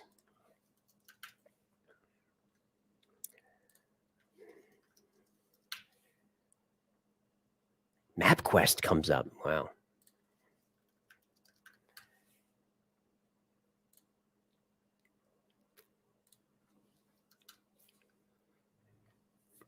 Look at the pictures. These are from like today. These pictures going up. Because no one knew this before. This was suspected though. People suspected that something was going on in here, but no one really knew for sure. I'm trying to do street view so we can get in there. Can't get in. Can't get in anywhere around. It looks like it's all blocked off. And that looks like an army town, doesn't it? All right, so that's the Battelle National Biodefense Institute. So they have a website, and it's a stock WordPress website. It's like it just oh, you guys didn't see the tab. Yeah, so there's the institute there, and people are uploading these images now. All right, so it's a stock website, WordPress, and the phone numbers don't work. And now, unfortunately or fortunately, people are starting to go out there and look. I don't recommend it. The only thing more classified or more dangerous to your safety than alien technology are alien bodies themselves. So don't go there. All right, the lab is in Fort Detrick. That's the lab. Building used for legitimate research. They work in the basement. All right, contrary to what one might imagine, the biosafety level is not maximal for this type of research. Indeed, the lab contains EBO samples or derived cell cultures is BSL-3. So that's biosafety lab levels go, they go 1 to 4. With 1 being the lowest and 4 being the highest. Unless you're in Wuhan, then it's just 1. But they go 1 to 4, and she's shaking her head down there. So 1 is like basically wash your hands.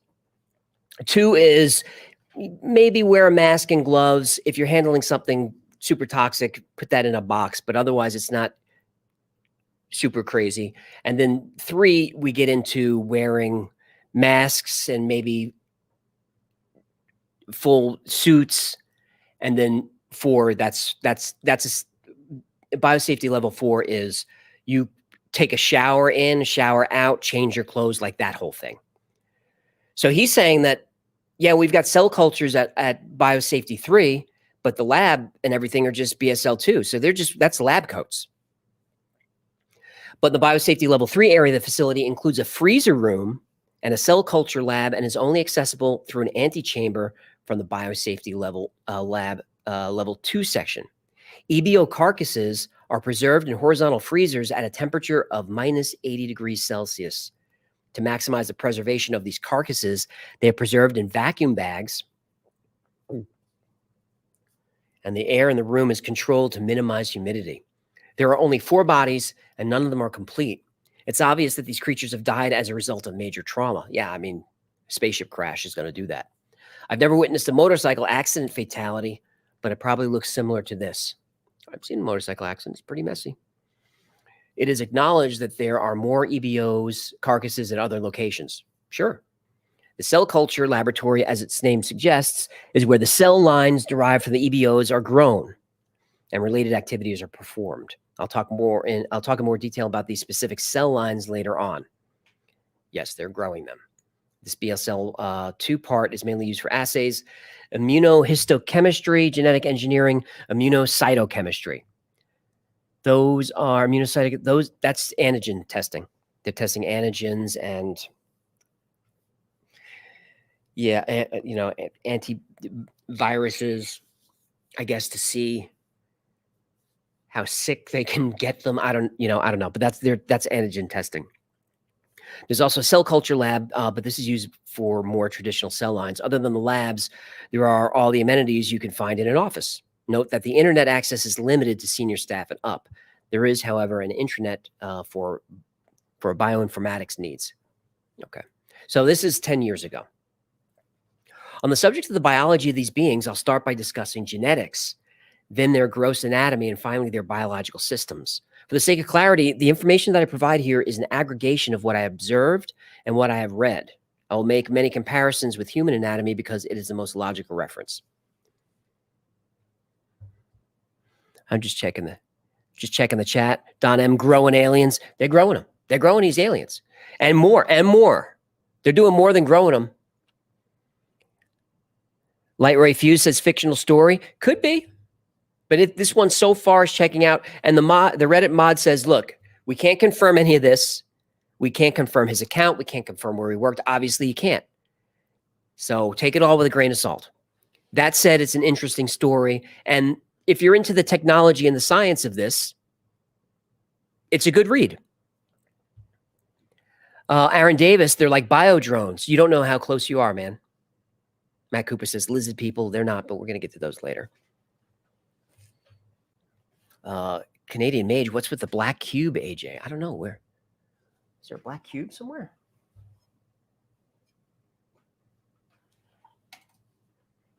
Maybe this? SRG, Richard Doty lives. So I'll get some more light in here for you. Come on.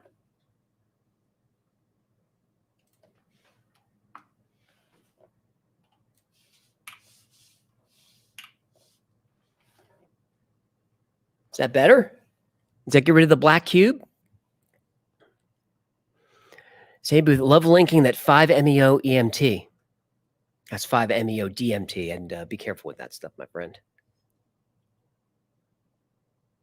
Heather B loves the glasses. It's become like a thing, like a trademark of the show, but they're really just Amazon glasses to cut the harsh light and let me see and let me read. I wouldn't be able to do this at all like this. This would be the show.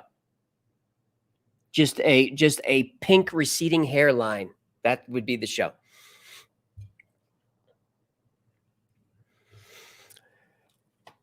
All right, their genetics are like ours, based on DNA. And this fact was very puzzling for me when I first learned about it. We imagined that beings from an alternate biosphere would have genetics based on a completely foreign biochemical system.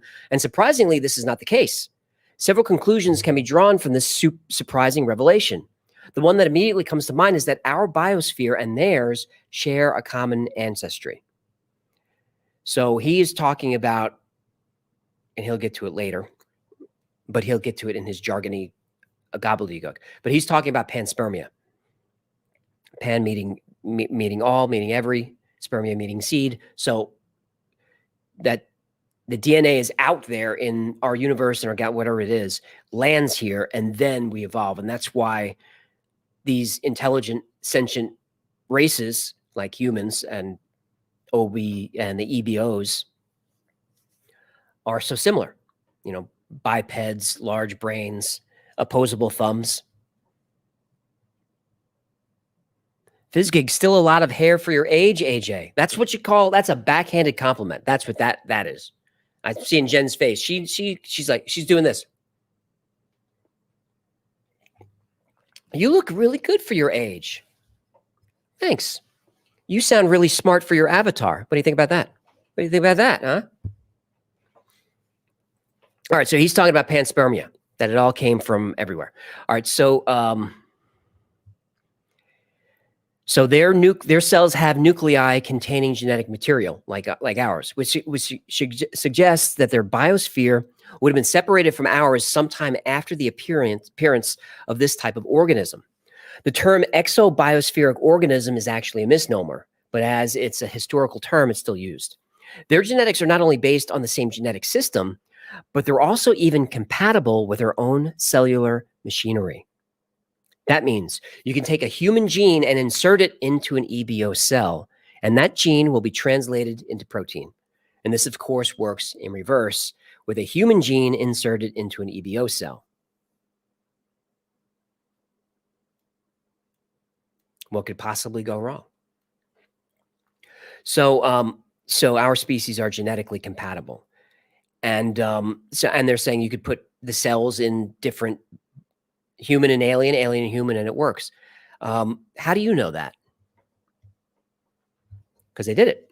Because what? Yeah, got to give it a try. Well, you know, they couldn't get the alien fetus to take though, so the embryo wouldn't take. So thank God for small favors. There are important differences in post-translational modifications that will make the final protein non-functional, but I'll discuss these later. Their genome consists of 16 circular chromosomes. 16 circular chromosomes, so way fewer than we have. Right? What do we have? 42? What do we have? 46, 23 pairs. I'm looking at the chat. 46, right? 23 pairs. All right, so they're way fewer, but you'll see why. You're probably familiar with the concept of intergenic region. I mean, who isn't? I mean, that's dinner conversation for me, intergenic region. Honey, you want to talk about intergenic regions tonight? We'll go into 134 base pairs. What are you in the mood for? And she's like, you're just too sexy. Called junk DNA. So these are basically DNA sequences that don't code for proteins. These are evolutionary residues, transposons, and activated genes, and so on. To give you an idea, in humans, intergenic regions represent approximately 99% of our genome. I'm aware that these sequences aren't completely useless. They can be used as histone anchors, as buffers to protect coding DNA from radiation, or even as alternative open reading frames, but that's rather peripheral. All right. So junk DNA is, all right, so we've got this DNA in our genes, right? We got the stuff in there, and we don't use all of it. So forever, the scientists didn't know what the DNA was there for. They thought maybe it was left over. They weren't sure. So they just called it junk DNA. It's just there. There's a lot of it, though. But more recently, we're finding out that it does have purposes. And he describes a couple, like protecting against radiation. You know, that's some severe programming. All right. Speaking of genetic engineering, now he just goes into the crazy stuff here.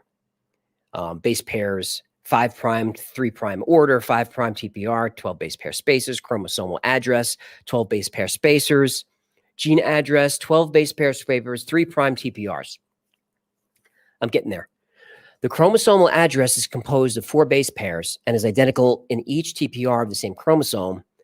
That's a tri pair. I'd have to look it up. It's a weird thing. TPRs are the same chromosome, but distinct between each of the 16 chromosomes of the genome. The gene address is a 64 base pair sequence that is unique for each gene with a whole genome. It's therefore understandable that the TPR serves as a unique address, not only for numerically identifying a gene, but also identifying its chromosomal location. For those with only basic knowledge, for those with only a basic knowledge of genetics, this is completely unheard of. So there is an order to their genetics. It's almost like genes with IP addresses, where it's like, hey, I'm looking for this gene. Oh, that's in this location. Well, they all have it. It's there. That's the number. So, of course, this is completely unheard of. No living thing in our biosphere has this kind of precise address in its genome. Once again, the presence of TPR cannot be explained by evolutionary pressure, but only by genetic engineering on a genomic scale. So these aliens, they're not, it's not alien is a chip off the old block junior. He's born, he's an alien baby in a crib. Well, I don't know what alien baby would have in the mobile. I guess you wouldn't have UFOs. And he's raised, he goes to alien kindergarten and alien high school, and he gets an alien marriage, an alien divorce, alien middle. It's none of that. This is genetic engineering These beings are not born; they're built. Even if they're born, they're not. It's not a genetic mix. They're born with a purpose. So TPR opens the door to several possibilities.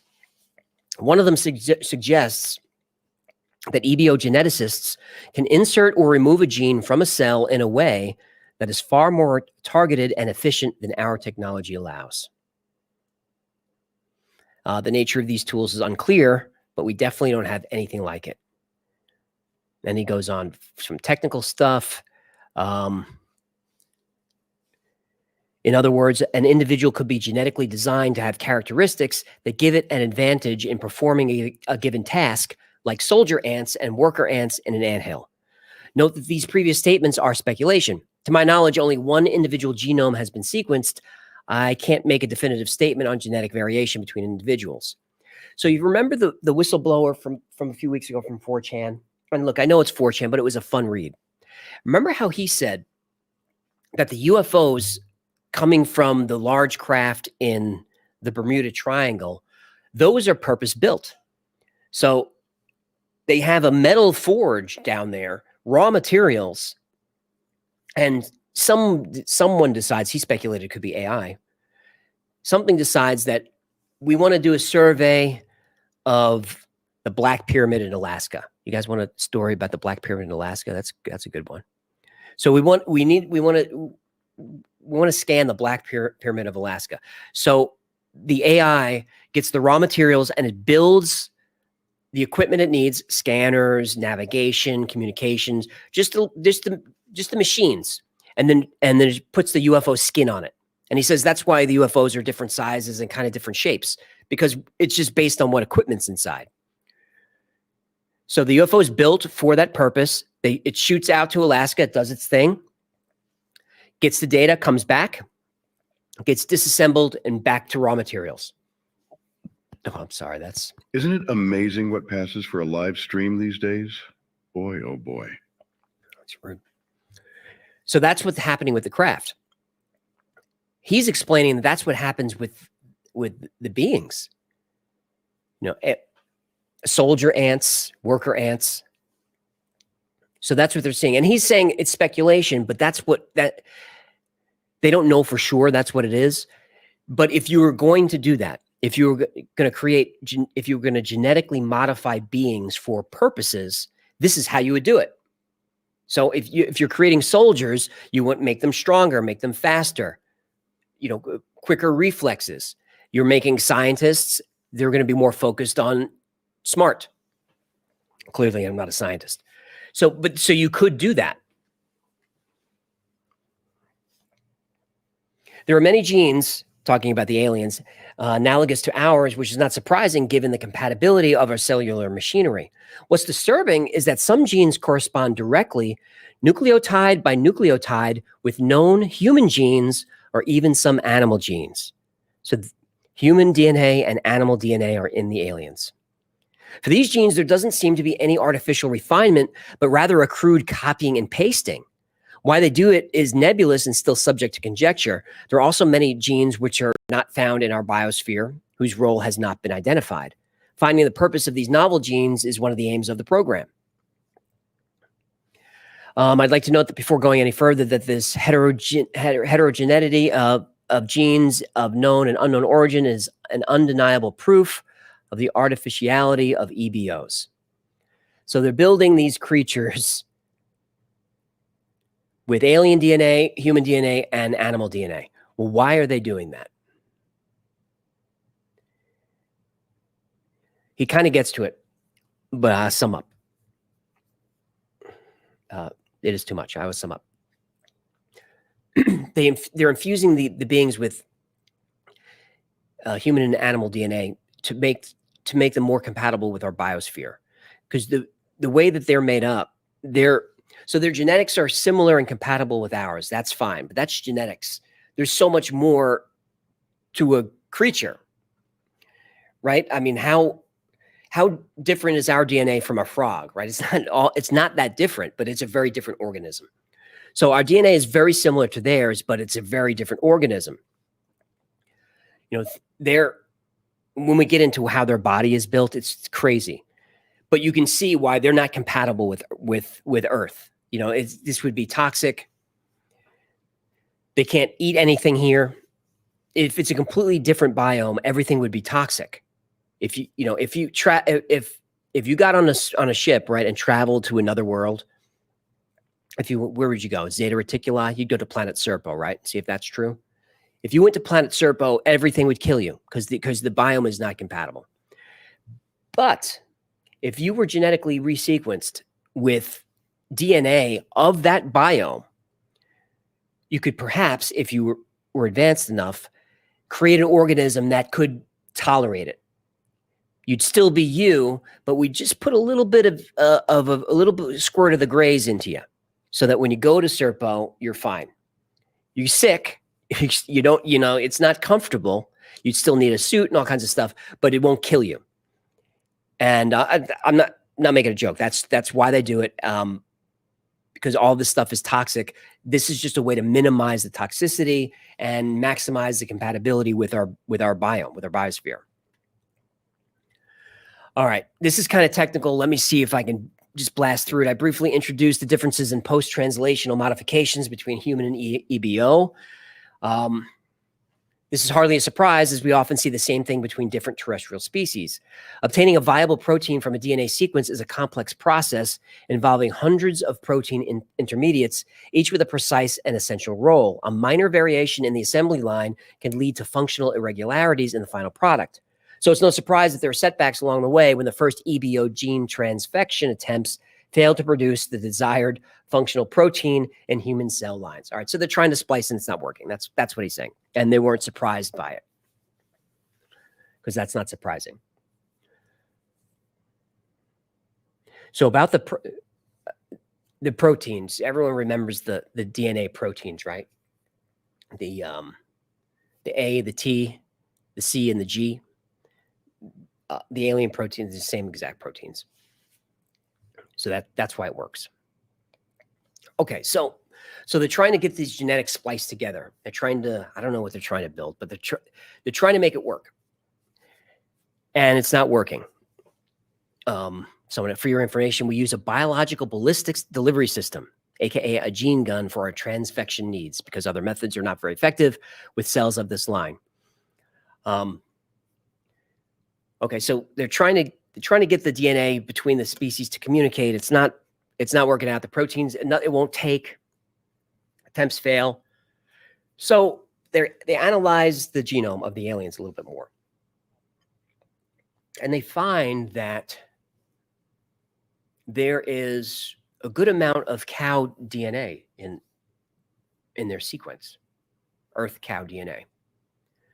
So they expose the cells to fetal bovine serum. Fetal bovine serum. And it works. And the cells enter a phase of exponential growth when exposed to fetal bovine serum. So that's why the cows.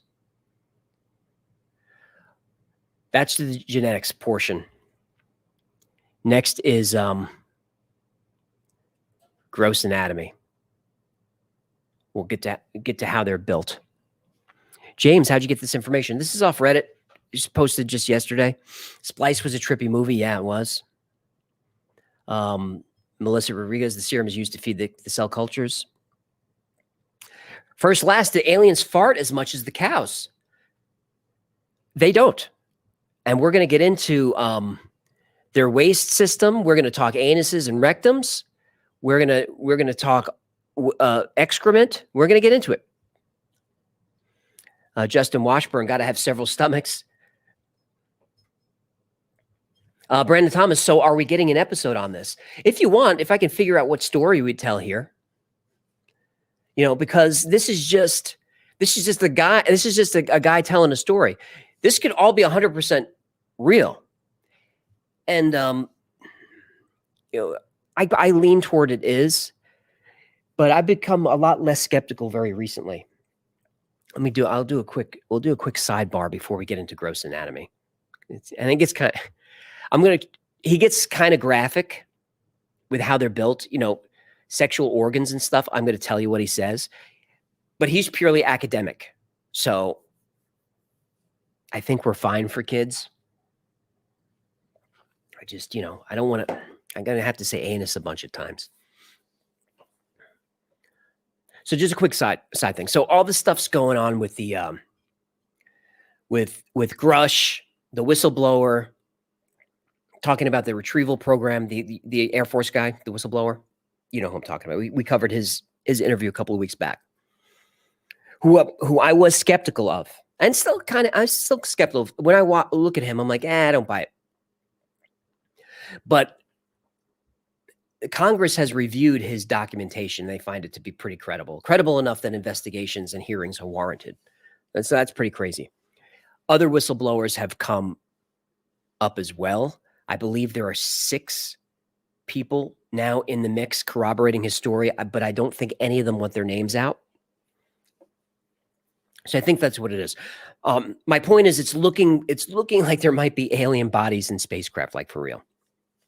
So I'm just doing my thing, this past week or so, and I find a news program. It's a typical news. It's like the 2 anchors, the woman and the man. They're kind of airheady, and they're talking to the reporter on the screen. It's the same thing you always see. So the lady anchor, female anchoress, she says, all right, we're going to go now to our guy who's been investigating the David Grush interview, and he's been researching the alien stuff for a couple of years, and we're going to go to him, and he's on the screen. And it's fine. So this guy's saying, all right, I've looked through his documentation, Congress, I've looked through all that. Everything checks out. The corroborating witnesses, it all checks out. And the lady anchor, she's doing what they all do. Like when news people talk about aliens and stuff, can't you just see they're just like giggly and like it's a fluff segment. Oh, it's UFOs are real. Let's go talk to our UFO guy. Here's George Knapp with another wacky story. That's what they always do. So that was her attitude with him. So he's being kind of serious. He's going playing along. He's personable, but this is serious to him. So he tells her, he says, look, I've been researching this for 4 or 5 years. And only now can I get people to talk to me. And he says, hang on, screensaver. He says he all the years doing his investigation, he was skeptical about it. He was doing it because to him, the story was a government cover-up, and why are there whistleblowers? He was trying to find that out. He didn't really care about UFOs or crafts. He wanted to know, why is the government covering something up? Because a lot of people saying there are. So what is it? What's going on? So skeptical. But he's talking to her, and his attitude, his mood, his tone changes. And they're back and forth, and he just goes like this, like he's like rubbing his head. He's uncomfortable, and he says, all right, so I understand why they cover this up. He says, I get it now. And she's like, what? He says, I understand why I cover it up. She's like, well, I thought you weren't, the government should tell everybody. He's like, I don't know. I don't know if that's true anymore. So I understand. I get it now, why they cover it up. And she starts to get like, this conversation's changing now. She's like, what are you talking about? He said, now that I believe this is real. And he says, I do. I believe these stories. I've seen the documentation. I've talked to the people. This is a real thing. Our government, and perhaps other governments, have craft from other planets in the universe and beings that came on spaceships here. She's like, yeah, that's what UFOs and aliens are. He said, and it's different now. It was always abstract. It was always just a fun conspiracy story. I'm paraphrasing a little bit for him, but it was always abstract. He says, now that I know it's real, it's making me kind of question everything, our place in the universe, like what all this is. He says he says I'm one step away from an actual crisis moment. Just he said I'm having trouble processing this. It's weighing on me. It's stressing me out. I'm having trouble sleeping. It's hard to. There's no one to talk to. And she's like, this is. You could see in her face that she's like, all right, we're gonna have to go to commercial. And when I watched him and I saw his face, I started to feel it. I started to feel the same thing because UFOs and aliens is fun.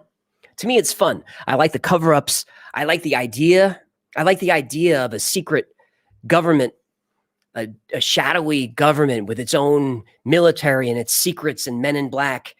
That's romantic to me. But once it starts to become a real thing, it becomes very sinister. Of course, I always tell the story that it's sinister because it is. But once it becomes an actual real thing, that when you think that right now at this moment, there are people working, they go in, they punch a clock, and their job is to go and intimidate witnesses, and their job is to go and do gene splicing with alien DNA, or their job is to go and try to reverse engineer a craft that came from another planet somehow. That it becomes when it starts to become real, then it becomes very difficult to process. I don't know if you're the same way. If you're not, then you may not have accepted it yet either. You might still be where I was, which is, I want to know. The truth is out there. I want to know. But then once it starts to become real, then it becomes it's almost a crisis of existence. I'm just reading the chat. Tom wants to know the aliens' view on God. Yeah, they have one. Sazo one up says, aliens, anus. We need the truth. We're going to get it. I got you, anus. I got you, anus, right here. All right, the gross anatomy of the aliens. They're morphologically very similar to the gray aliens that are part of modern folklore. Their height is about 150 centimeters. For 4'11", 5 feet. So 5 feet. They have 2 arms, 2 legs, and a head. Still, there are some notable differences. Skin. The gray skin that is often described in folklore is, in fact, a biosynthetic film, which likely serves to protect the EBO from a hostile environment.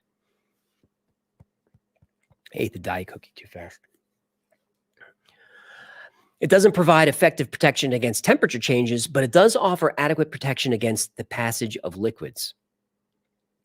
Under the gray film, the epidermis, you can just say skin. Under the gray film, the skin is rather white, and the texture is very regular and without any hair. We do not see any defect other than the folds near the joints. It's described as greasy in one report. You remember the Varginha incident, the story? Just keep that in your mind as we go through this. Varginha incident, a quick recap. There's the ship crashes in Brazil, in Varginha, and the aliens get loose. What happened? I don't know what happened. The aliens get loose, and they're seen by a couple of people. They're described as having dark skin that looks very greasy. They're described as having the most foul smell of ammonia, so much so that people were getting sick from it. They couldn't get the smell out of their throat for days. They couldn't get it out of the hospital. And when the one soldier captured the alien, he got sick and died. So that's Varginha incident. Remember that.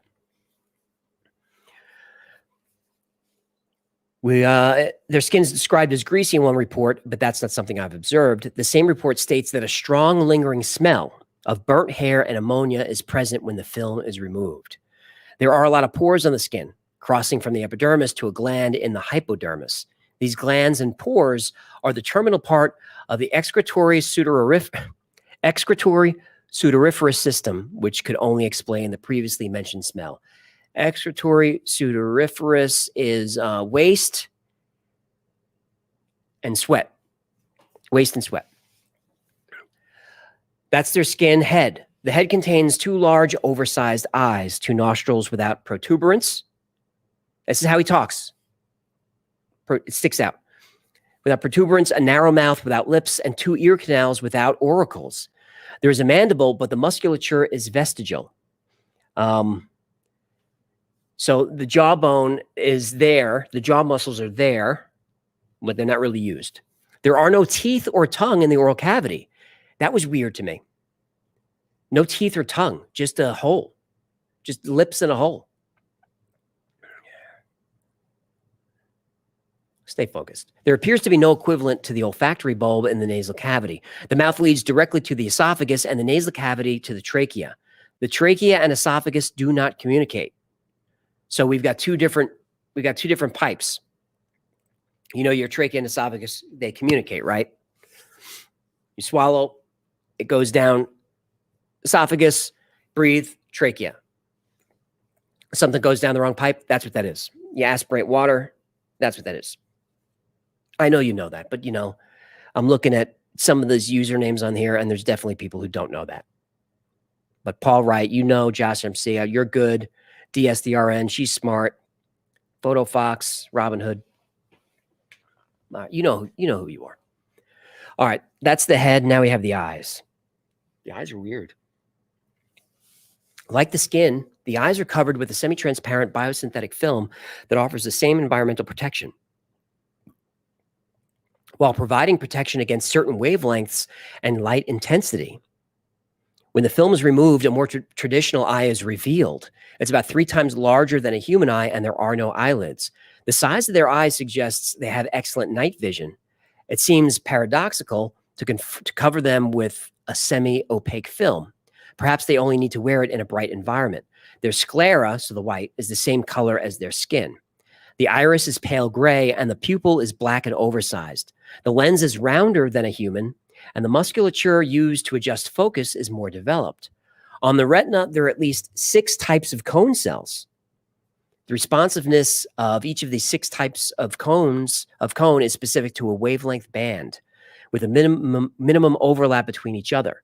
The result is a broader visible spectrum. Not just broader, if you've got 6 different types of cone cells, I mean, you could practically see into the future with that. You can see infrared, ultraviolet. You could see all kinds of stuff. You could probably see through walls. You can't see through walls. I'm just saying that's some intense eyes.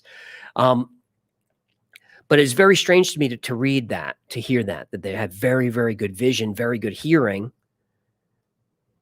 no eyelids. Seems strange.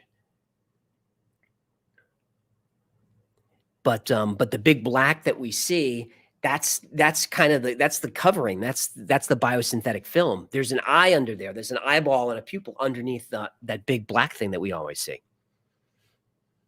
That's extra creepy to me. To like just the gray alien, but he's got human looking big eyes. I don't care for that. I'm going to pop that into the AI later. We'll see what Midjourney does with that info. All right, so the ear. Not much here. As mentioned, the outer ear has no auricle, and the ear canal is unremarkable. The inner ear has all the characteristics of a typical vestibular and cochlear system. I'm sorry, this is how he talks. Although the curvature of the cochlea is more pronounced than a human, this probably results in greater hearing acuity for low frequencies. All right, so that's just the bones in there. Bones in the ear. The brain is weird. The brain is tetraspheric, and our brains are hemispheric. So this is 4, comprised of 4 major sections. The sections are separated by transverse and longitudinal fissures and are connected to the central lobe, which acts as brainstem and cerebellum. That's strange to me. Brainstem and cerebellum would be the base of our skull, right? Controlling motor functions, the low-level stuff, like operating system. But there's those processes are handled in the central lobe. So we're seeing physiology that's very different now. The volume of the brain is around 20% superior to that of a man of the same height. It has a much more pronounced level of gyration, so that's ridges and bumps, convolutions, than an average human. Moreover, the ratio of glial cells to neurons is also slightly higher than in humans. It's important to mention the presence of nodules on the central lobe. Histological analysis of these structures reveals a kind of intricate biological circuitry. It's speculated that these nodules are essential to interact with their technology. Consequently, determining the proteome of these structures is an absolute priority for the program. So that also tracks. So the brains they're like humans, they're twice as advanced and a little bit bigger. So much more advanced, a little bit bigger. It looks like the deep control, the motor functions has been moved into the central lobe. So I don't know, maybe that evolves out. You know, I don't know where we stand on this. Is this a different species, or is this, if we all come from the same source, panspermia, do we all end up the same way? Is this what humans become? Do we eventually lose our eyelids and our teeth? I had a couple of jokes there, but it's not appropriate. So we hear a lot about how when they're finding craft, there's not a lot of controls. It seems to be that the pilots touch the panel, right, with their paws, whatever those mitts are, and they communicate with the craft. People thought telepathically, but it doesn't seem to. It seems to be a tactile.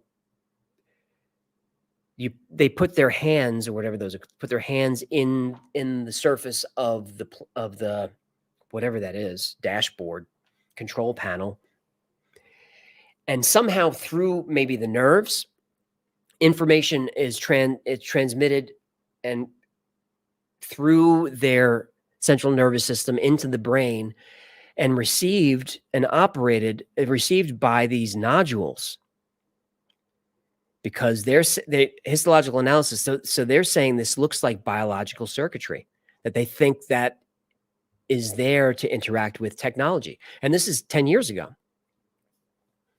So that tracks. You know, the folklore has been around for so long that it's almost easy to write a story that tracks, because you have so much information. You know, it's almost like we know what they look like. You could tell a story about the craft was crashed and it was silver and had no seams and I felt an electrical field, and we went inside and it was very sparse, but there was a control panel and they put the hand, but there was no other buttons on it. And on and on and on. You know, because we all know the stories already. But it's interesting to see this very, very medical scientific approach to this, where he's not really talking about crafts or anything like that. He's talking about the science and the physiology of the aliens, and it just happens to line right up with the lore. So the neck is proportionally longer than that of a human, and at the same time relatively thin. As mentioned, the esophagus and trachea are separate. There are no vocal cords in this region. The thorax. The musculature of the thorax is underdeveloped. Muscles equivalent to the pectoralis major chest. We can also see the trapezius and deltoid shoulders, as well as defined. The ribs and sternum are clearly visible. There are no nipples. So that's not as fun, but they don't need those. Abdomen. The abdomen is wider than the thorax and bulges slightly forward. There is no navel.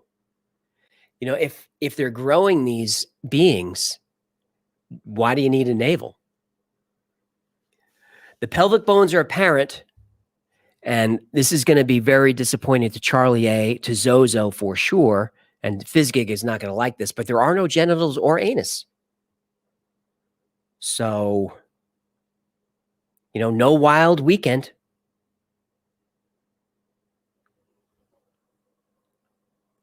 Adam Whiteside, the aliens got beer bellies. Yeah, that's what he's describing. But that we see them kind of pear-shaped, right? Someone asking who wrote this. This is a biochemist who says he worked for about 10 years at a military facility. And a lot of his information is tracking out. Nipples aren't needed either, Duke Lake says. That's true. If you're growing them, I guess you don't need those. See, my instinct says they're there for fun, but they really are. They're there for feeding. I forgot. All right. Pelvis, hands and feet. Their hands have 4 digits, including an opposable thumb on the medial side. They have no nails, and the texture of their fingerprints is composed of concentric circles. Fingers are proportionally much longer than humans. Unlike humans, finger musculature is entirely intrinsic to the hand. In other words, the muscles used to move the fingers are not in the forearms, but are located in the hands. At first glance, the feet consist of just 2 digits, but a necropsy soon determined that each toe was made of 2 fused digits. The medial toe is marginally longer than the distal toe. The feet are relatively longer and narrower than a human. Their musculature, however, is vestigial. So, these are not very physically active species, but I guess they just need brains and spaceships. Treaty Efri says, this is amazing. I thought so too when I read this. I didn't know how much you'd like it. But, we on the live stream, we got 4 hours to kill. Bob Loblaw says they sound like gamers. Just beer bellies. Beer bellies and no defined musculature. No offense if you're a gamer. I'm a gamer, and I still try to keep it fit. John Richards, yeah, we totally created them. I don't think so. Rogue RR wonders if they have pets. They do. Look in the mirror. The EBO's endoskeleton is very similar to ours, at least in terms of composition. There's collagen, hydroxyapatite, which I think is calcium, but also copper oxide crystals where marrow would normally be found. The role of the crystals has not been established. Copper oxide crystals. Copper comes up a lot with their physiology. So the bones kind of look and feel like ours, but no marrow. Copper oxide crystals, which makes you think that maybe on the planet where they're from is a very different atmosphere, very different chemical makeup than ours. Because copper is toxic to us. That's a super heavy metal. We can't have too much copper. Sean Smith says it's the Anunnaki. Katsu says, so how do we know it's not just a Reddit fairy tale? We don't. It's, it's as far as, I read a lot of these, but I don't bring up many of them because you get halfway through and you're like, LARPing, hoax. This one is very, very strong. And I just thought it was very well done, very interesting. And I like how focused he is. It's just medical stuff. It's just very technical stuff. He's not trying to weave a tale. Because look, even the 4chan guy, who I thought sounded pretty good, there was still kind of this sci-fi feel to it, right? The craft and the ocean and they're custom built and all that. It had a sci-fi feel to it. This guy doesn't read sci-fi to me. This reads like a scientist who knows his stuff and is looking at things that I'd never seen anything like this. And is just reporting it. I don't feel like he's taking a stand. He's not trying to convince us of anything. The reason he says that he's doing this is that he feels like people have a right to know. And he feels like there is a little bit of a disclosure happening. And now would be an opportune time to do this. And he might be right. But we can't ask him because his account was banned and then deleted and nobody knows who he is. Reed McKnight, no eyelids, no sleep. That's interesting. It was part of one of Doty's stories that a couple of other people said is that they don't sleep, they rest. They just rest. They put their brains like they wind it down. Sean Smith, copper oxide for conductance. That's interesting. More biotech. Acacia, how can we be sure this wasn't OpenAI or ChatGPT generated? You should run this through one of those plagiarism checkers. I'm super curious now. That's a good idea. I'll do that later. But I don't think so. It reads a little bit more. It reads more like a guy. Like this is how someone speaks. This kind of language. He can't use a one syllable word. Is monosyllabic? Is that the right thing? He can't keep it simple. He has to say epidermis. He can't just say skin for us. Johnny Scythe says giveaway time. I'm looking down at Jen. Do you want to do a giveaway? We'll get back to the. Let's do it. But the thing is, after second giveaway, then we usually do Gino's story hour,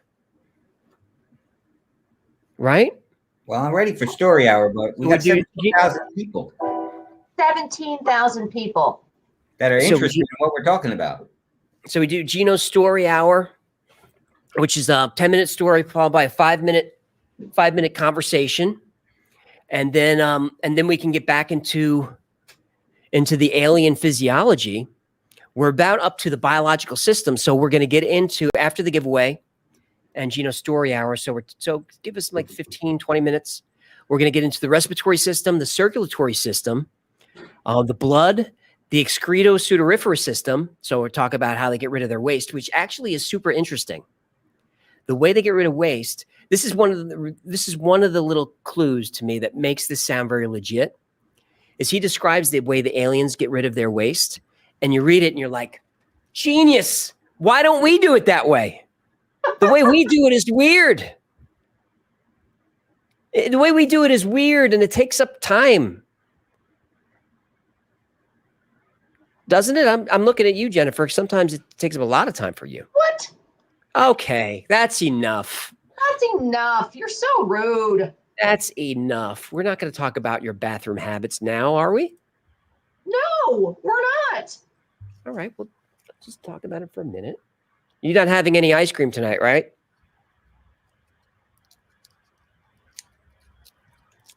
So what We don't word know. are we going to use? Should we go with excretory sudoriferous? Oh boy. Oh my goodness. Rune Lady says no eyelids. Eyelidless. Oh. All right, if you're just joining us, which about 5,000 of you are, how this works is type no eyelids into the chat, just no eyelids, no space. No eyelids, the only thing you type. And in a couple of minutes, we're going to click the draw button, and people will randomly be picked by our super secret AI. And you will win a 40-minute conversation with Victoria and something else. What else do they No. get? They will win a free Hucklefish plushie. And that's it. Yes? Yes, that. Don't be a sheep.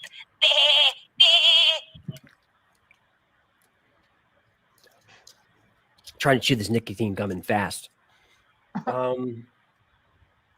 Yikes, no eyelids, no eyelids. Did I spell it right? Yeah. No eyelids. Tom, that space isn't going to work. Get rid of your space.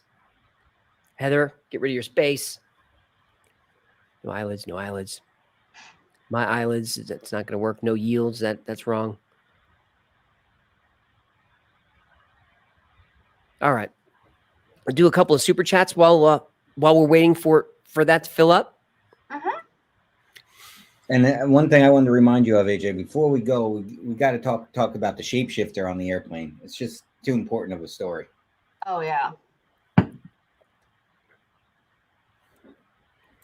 Shapeshifter on the airplane.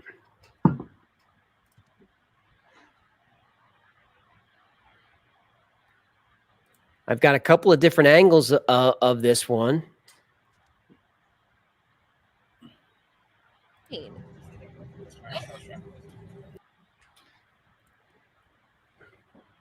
Shapeshifter on the airplane. But we do have some community notes on those. No eyelids to win your free Hecklefish. Yes, please talk about the shapeshifter. Lizard lids, that's not going to work. No eye will not work. One eye won't work.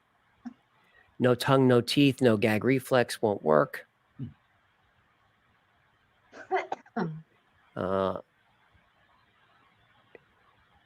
Yeah, Happy Hills Farm, no ilex. That's not going to work. No ilex, Jenny. Mitch, altogether, did you consult Lex Friedman's podcast for tonight's episode? Either way, it's a great one. I did not. but it would have been a good source. But I'm glad you enjoyed it. Awaken Journey Media, good to see you, 555. I think it's probably worse than everyone realizes. Scientific things done in secret are usually a few years ahead before general public is aware. That's true. Absolutely true. Carol Morris, 1999. Oh, thanks for the tip, human. Here's a tip for you. Don't eat the yellow snow. That's good advice. Trust me, I'm not taking this lightly, and you shouldn't. Look, if you're one of the people in the chat going, don't fearmonger, oh, this is a bunch of bull, sci-fi, Terminator. If you're one of those people, you got to wake up, man. Heather's there, 499. Is that what's behind Heather? Is that a stalker? Or is that a serial killer behind her? Does she know there's a serial killer stalking her? I think it's probably her spouse, Probably boyfriend, the whatever. UPS guy. I think he's wearing a UPS. I think it's the UPS guy. Yes, that's what it is. She was And getting selfie. a package delivered and took a little selfie there is what happened. She was getting a little package delivered from the Okay.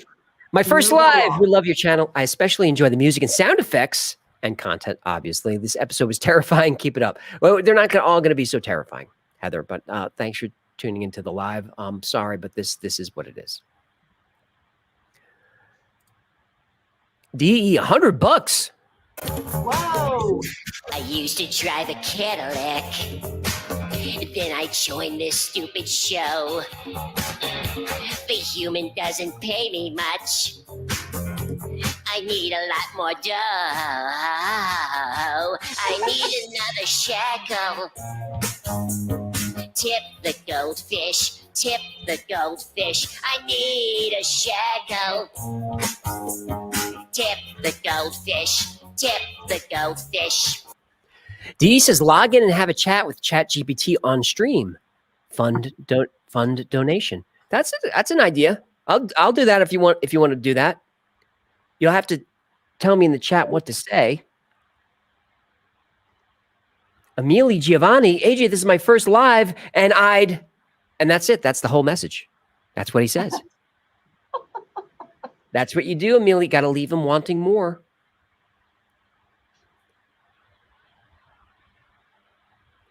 $369. I manifest that. I will. The Hecklefish plushie. So that's Dopey Lopies out there manifesting plushies. What I say. All right, D. Well, maybe we'll do that.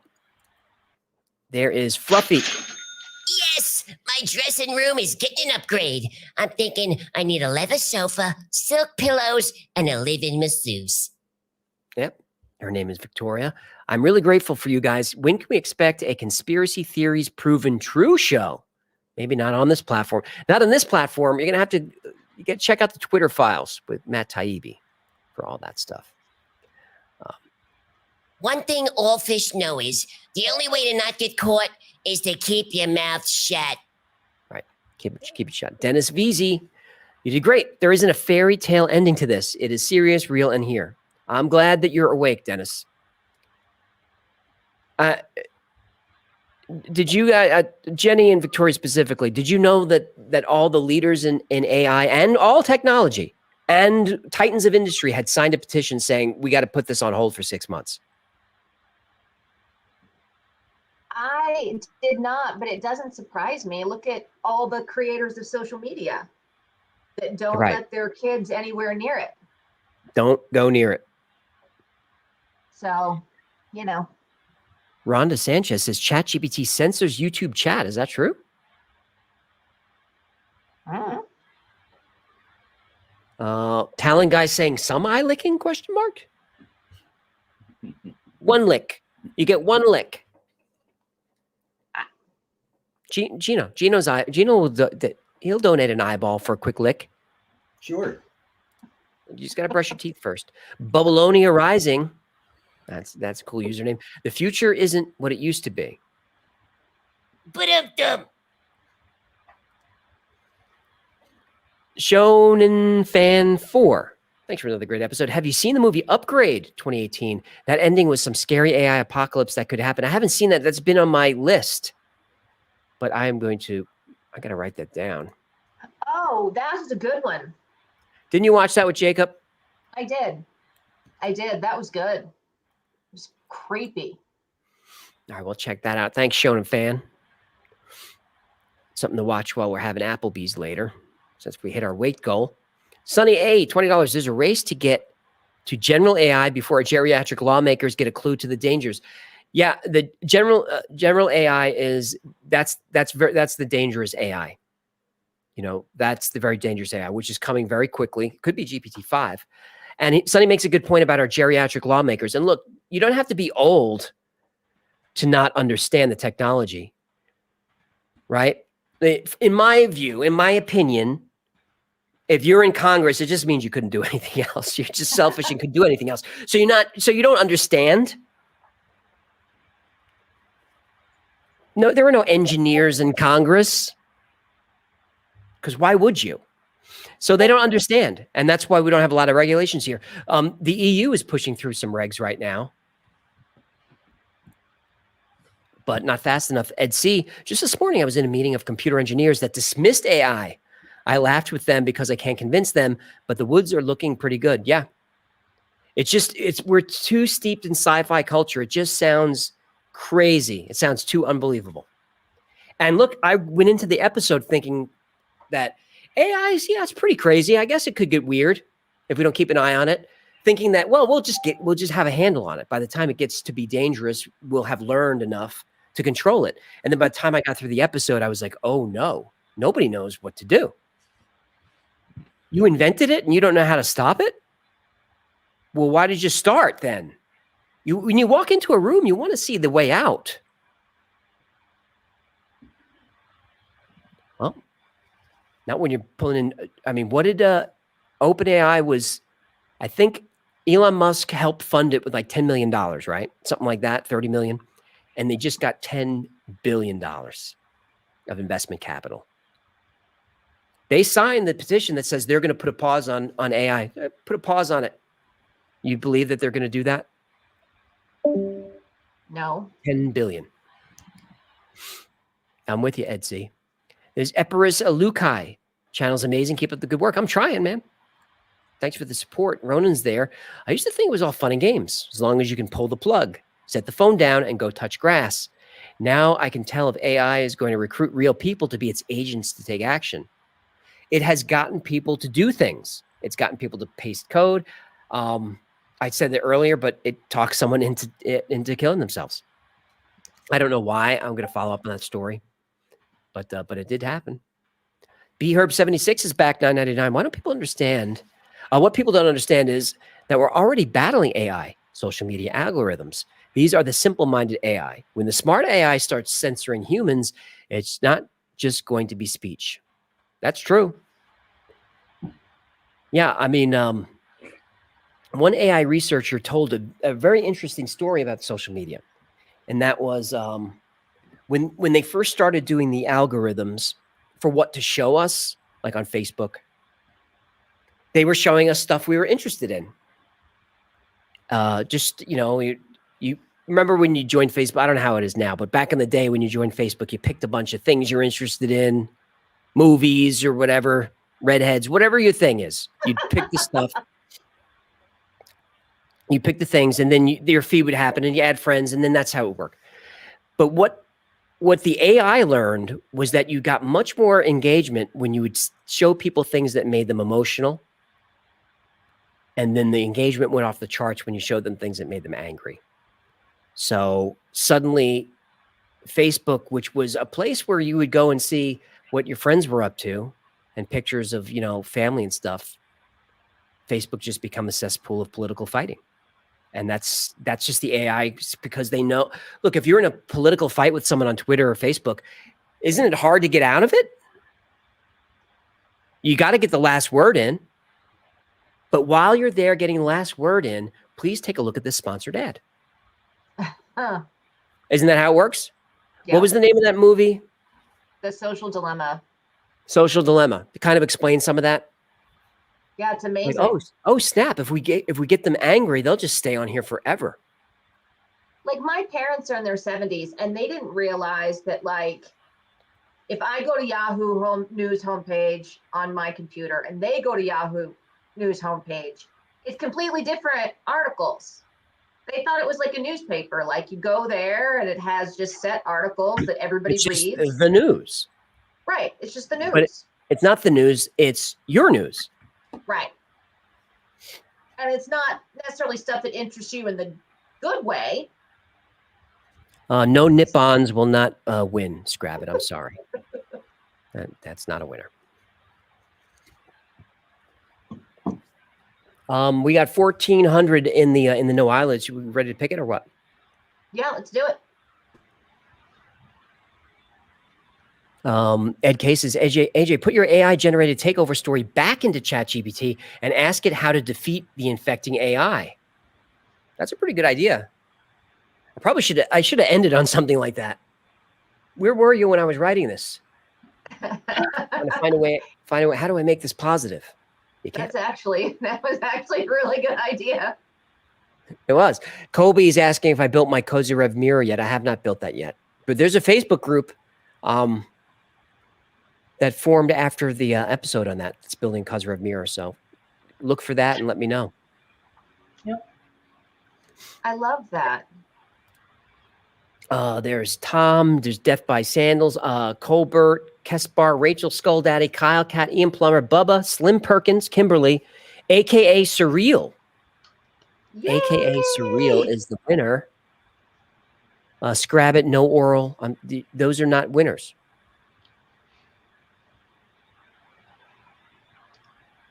GSM, I can't even say that one. I don't know how you got that one through the moderation. Jack Barnes, oily needs will not win. All right, congrats, AKA Surreal, says Everett. Very nice. Everett's very nice. So that's the winner. What does AKA Surreal have to do now? Please come to Discord and enter in a help desk ticket, and I'll get with you and get your prize to you. All right, there's the Discord link. Thank you. All right, so the second drawing is over, and so you know what that means. Yeah.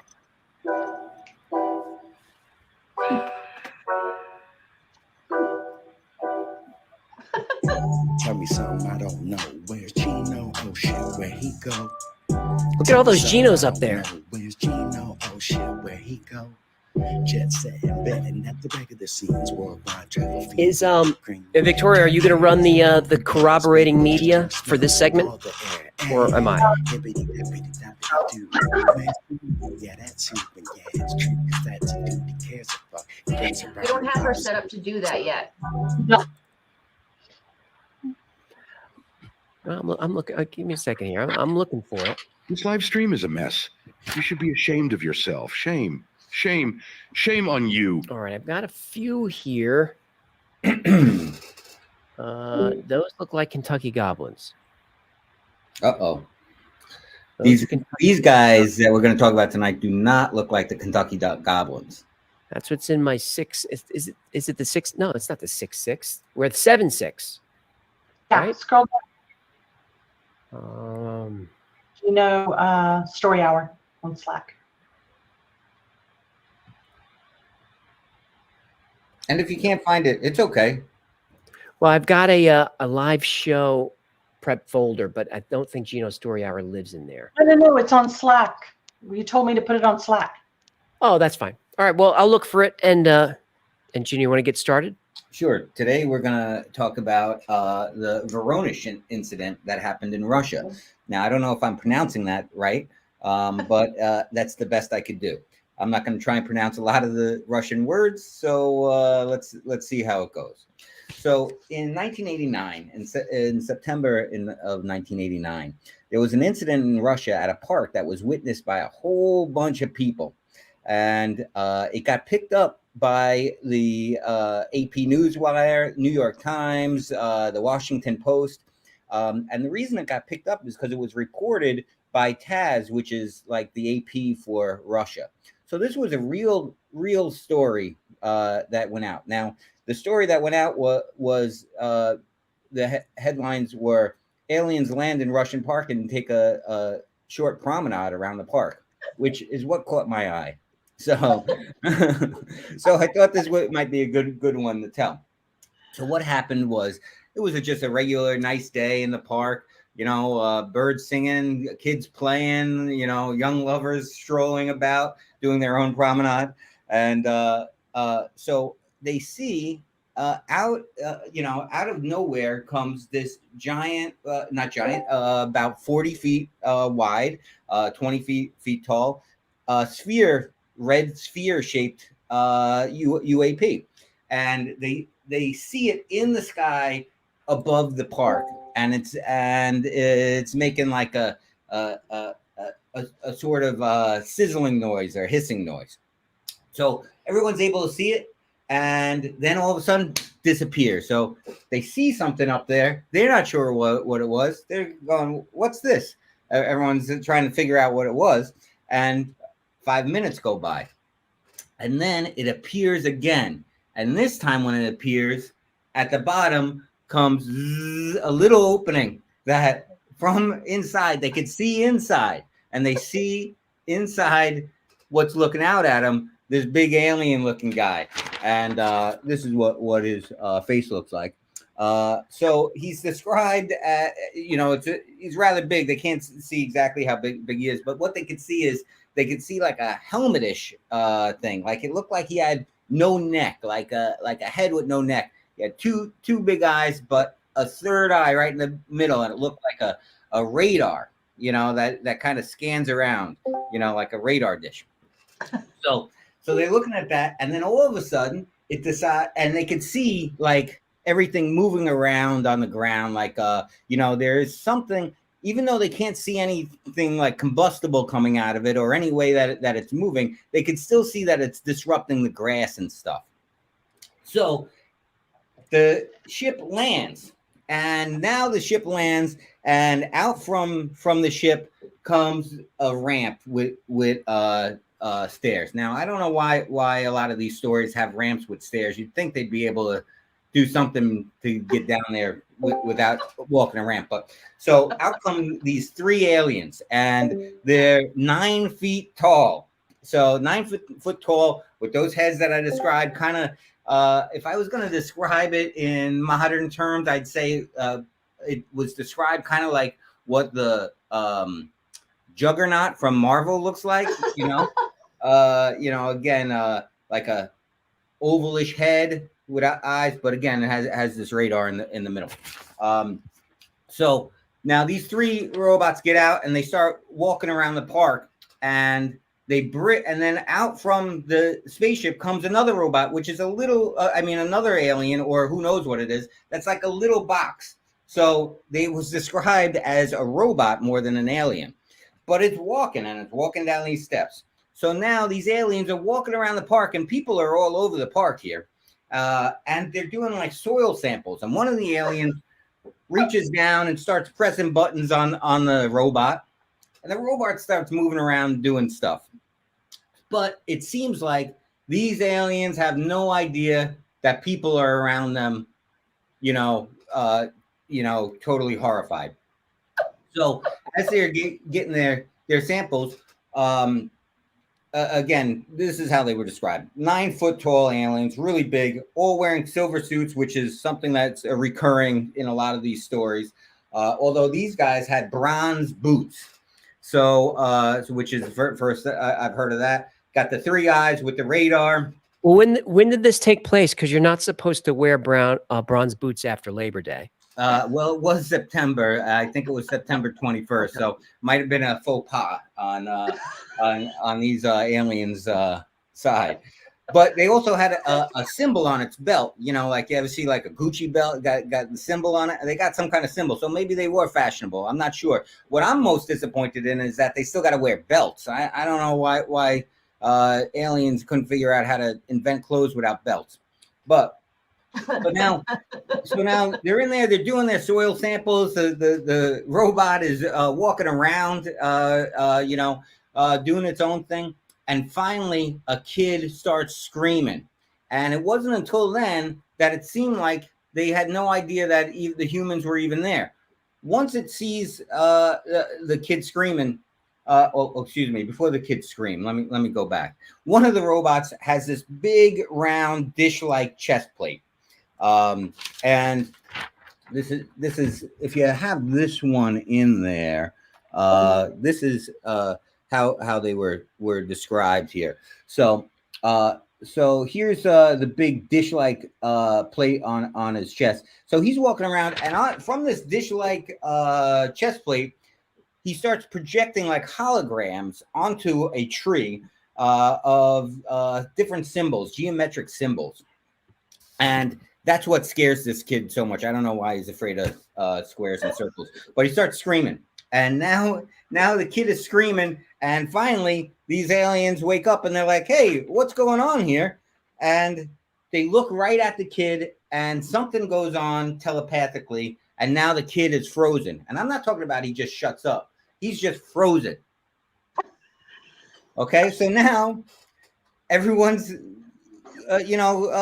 super scared of what's going on here. And now the kid's frozen, and they realize, the aliens are starting to realize there's people there, and all of a sudden the aliens disappear. Now, they didn't get back in the ship and shoot up or anything like that. They're just gone. Like they phased in, and now they're phased out. So as soon as that happens, the kid that was screaming comes back, and he's fine. He's like, not frozen anymore. So now everyone is scrambling around this park, super scared. So you think that it's over, but the story's not over. So all of a sudden, about 5 minutes goes by, and the aliens phase back in. They're in the same exact place. They haven't moved anything. The little boxy robots there, the 3 aliens that are walking around, the spaceship's there. However, one thing's different is one of these aliens has like a gun. Well, they said it looked like a rod, so who knows what a gun. But the alien then looked at another teenager who was then screaming. There was a soccer game going on during, before they landed. So it looks at this teenager who's now screaming, different kid, and they point this gun at the teenager and zap. They zap this teenager, and he just disappears. Now, I'm not talking about frozen like the other kid. This guy is just gone, totally gone. So dematerialized. They think, who knows if they killed this kid or what. So now these robots are lumbering around, these 9-foot-tall robots, and they walk right back to the spaceship, up the ladder. And of course, the little robot, boxy robot, start, walking back up as well. And once they get into the spaceship now takes off, and zoom, it's gone. As soon as it's gone, the kid that they dematerialized comes back. So he phases back in. Now, that's what happened at the park. No one, So the weird thing about this is, after it was told, they sent scientists there who found a whole bunch of cesium and radioactive material, and they did find some rocks that they said can't be found on Earth. So that gave a little bit of credibility to it. However, the TASS, which is like the AP of Russia, put this story out. Now, it was right in the middle of what do we call it? Glasnost, where they wanted to be more open.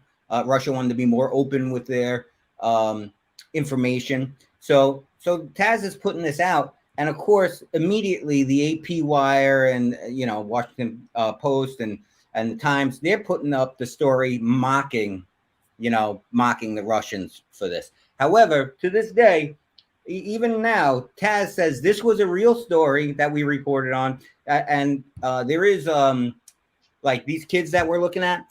There's also video of these kids telling the story. The one thing I couldn't find is, I just wanted to find the kid that got phased in and phased out, but I couldn't find any of that. And of course, all of this is in Russian, so I'm also trying to read translations. But this again was one of the stories that was put out onto the press wire as true, but then since it was mocked from Western civilization, it kind of got buried. But this was one of the first cases of them trying to put this out to the world. So again, I can't pronounce most of the stuff that's on here. It's a really interesting story. This is another story of where we see robots with aliens, which is interesting. Remember at the Cisco event, we had the smoking robot with the alien, and so it again shows that there's some recurring themes that are in these stories that I'm telling. This is another one that was witnessed by over 30 people. So I see some of our chats here. Share what I'm smoking. I'm just on that space weed. Oh, here's another good one. Showing them face these that kid out. Where's Gino? Oh shit, where he go? It looks like a few people want you to show up at their barbecues this weekend and gather around for a little story hour. What kind of sauce do they use? Because I have a special sauce, but you might not like where it originates because there's usually feet in it. It would seem that I ordered myself a ticket to Kooky Town on the Crazy Train. I hope they have a cocktail car. Insane Movie Geek is pretty sure that Gino's smoking Element 115. So that pass it to the left. There it is. Andy Sutter thinks the special sauce is gross. Andy's not as fun at parties as Gino then. A lot of foot comments in there. You know, it wouldn't be a Y-Files group without some foot fetish stuff, right? That's what we do. What is it, Jenny? You're embarrassed that everyone knows that you have a foot fetish? I don't have a foot fetish. Oh, Unchained America reminding Gino he forgot to plug his coffee. Oh, that's right. This story was brought to you by CavemanCoffeeCo.com. You can get your own Y-Files Java. Wait, hang on. Is that you doing your pitchman voice? Is that what that is? Yeah, I guess. All right. I'm always pitching. So go to CavemanCoffeeCo.com. Use promo code Y-Files and get yourself some Java 51. It is the best blend that they have, and not only the best blend that they have, it's the best blend that's out there in our known universe. I'm not just saying that. I'm just saying that a lot of these alien stories, when I talk to people who've experienced them themselves, they tell me the best way to get to the juice of the story is with some CavemanCoffeeCo.com. Sorry, I tried my best on that plug. 5+00. But a lot of you did buy some Caveman Coffee last week. I'm really impressed by that. I'm happy to say that we had a lot of orders. Let's see if we could beat it this week. Oh, that's what we're trying to do, beat it this week? Yeah, let's beat it this week, or else I'm not telling any more stories. So Caveman Coffee, the coffee's actually good. It's actually delicious. And I would tell you if it wasn't. Actually, I probably wouldn't. Like if we potentially had sponsors where it wasn't delicious, well, why get into it? Why even get into it, right, Jennifer? Why even get into it? Why even get in? Oh. I will say though, we had gone back and forth about the coffee and the name and all that stuff, and they sent us some samples, and I was like, AJ, try the coffee. And he begrudgingly was fine. And he tried it and he said, this isn't just okay. This is actually delicious. It was delicious. Mond has nothing on Java 51. Java 51 at Caveman Coffee, and help us out, help Gino out. Great way to support the channel is through Patreon. It's only $3 a month for the lowest tier. You get perks, you get access to the episodes early with no commercials. Although I think the commercials are fun, but the no commercials, no YouTube ads. You get 2 additional live streams a week that are just for Patreon members. So it's not 15,000 people. It's just a few of us in there. So everybody gets a chance to talk. You throw your webcam on so we can get a good look at you. And that's for Patreon members. And it really, really helps out the channel. If you'd rather get stuff, you can go to shop.theyfiles.com and you can grab what should they get? This is you can get every week. We have a T-shirt that goes with the episode, and these are limited run, right? This is you get once it's gone, or 2 weeks, and it's gone unless you're a Patreon member. Then you can still get it, right? All right. Yep. Yes. So that's a great way to support the channel. Our mugs are still fistable? Are they fistable yet? The mugs are fistable, right? Not yet? Not yet. All right. If you want a fistable mug, don't say anything. You go to secretshop.thewifehouse.com. The fistable mugs are there. That's between us. All right. So that's Patreon and plug the coffee, the Patreon, the merch. You could get, I will be a strict but fair lord of these lands, and my serfs will come to idolize me. and that, and I guess we got to get back to some aliens here. Unless we Yeah. want to first talk about the lizard person on the plane. You know, it's a really interesting story that is being easily dismissed by calling the woman drunk. But I got to say, as many drinks as I've ever had, I've never looked at someone going, that person is not real, no matter how drunk I've ever been, no matter how high I've ever been, no matter how much cavemancoffeeco.com I've ever drank. Use promo code WIFEHOUSE. All right, there's a new video of her. I'm looking for the original one. Here. I think this one will work. All right. So, and Gino, you got any kind of setup for this? Well, it's an American Airlines flight coming out of Dallas Fort Worth, and everyone got on the plane, and you know, they were you know, just getting settled down. And this woman who's on the plane is having a conversation with someone who one of the people on the plane said, I was able to hear her having this conversation with someone, but the other person wasn't responding at all. But she was including him in the conversation. That's all I know on that end before we see what we see. Now, there's been plenty of follow-up since this.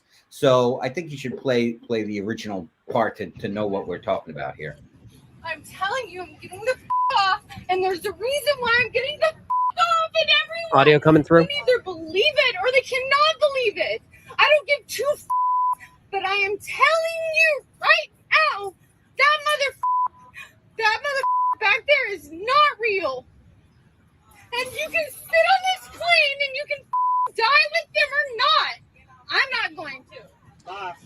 And first, let's talk about whoever. Hold on. First, I want to give a nice shout out to the cameraman here, who does a nice follow the action shot. And you can sit on this plane and you can die with them or not. I'm not going to. All right. So now we have that one. And we do have, there's more video of the freak out on the plane. I don't know. I haven't watched this yet. Is this? So that's the beginning before what we saw. And this is just them. So she was the one that they were like, well, where's your stuff? And she's like, I don't care about my stuff. You got to get me off this plane. So, which is, if she was hoaxing or something, I don't know if she'd be leaving all her stuff on the plane. And we know that it's the man in the green hoodie. Man in the green hoodie. So there has been some follow-up on that there's been some like zoom ins on the man in the green hoodie. And one of the other passengers came out and said, well, can we watch this video first and then we can explain? You want to get her bag out so we can get this going so you can all go?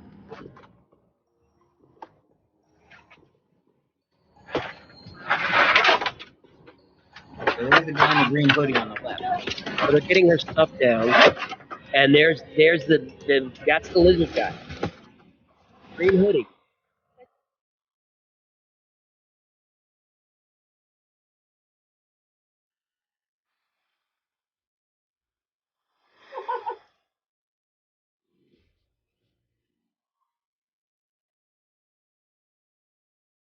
Sketchy. Andy Sutter, that's not John Fetterman.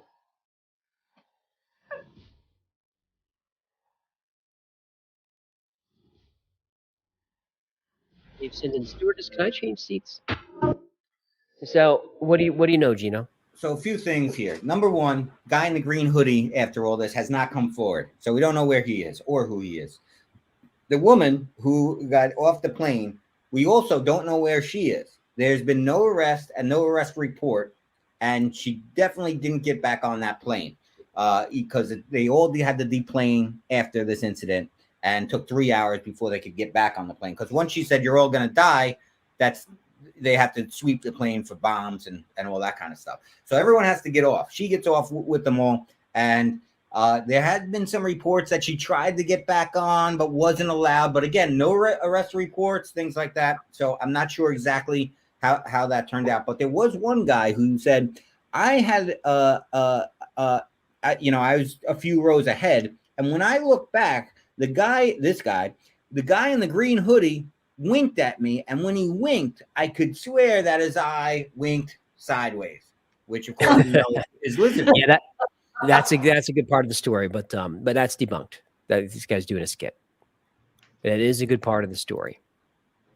Well, again, that he might be debunked and not exactly part of it, but she did see something. So I don't think we should just dismiss, like when I first started watching it, when she was getting up to where she was about to say, but that guy, I expected either something, racist to come out of her mouth or something, this guy touched me, or this guy did something, won't wear a mask. Who knows? I expected something other than this guy isn't real. It's like one of the strangest things to want to get off a plane for. Well, people noticing her weird finger positions there. Of course. I promise you, nobody accidentally makes hand symbols like that. Literally, another paid actor to kickstart alien talk all over again. Right. And what does that say there? I can't read, AJ, but is it Bahomet? How do you say his name? But that's what she does. She uses both the symbols. Yeah, that's a little weird. So I would love to. I mean, we have a large audience here. Someone find this woman. We'll interview her. I want to talk to her. This actually is. If Gino has a type, I'm telling you. the hot and crazy scale. Who's to say she's on the crazy scale? I need to know the full story. I don't know that I believe this. She seems a little too, she's yelling. She seems a little too composed. Wait, so Jen, you think it's a setup? You think it's a work? I do. Because if you really think somebody on the plane is like a lizard person, so much so that you're gonna get up and run off the plane and tell everybody on the plane that they're gonna die, you're gonna be a little crazier than that. She seems a little too together with all of it. See now, yeah, NKM says she's acting. I felt like that was she seemed generally really upset. I felt like that seemed genuine to me, how upset she was. I did not think it was acting. Tin Man thinks that she's high on the crazy scale.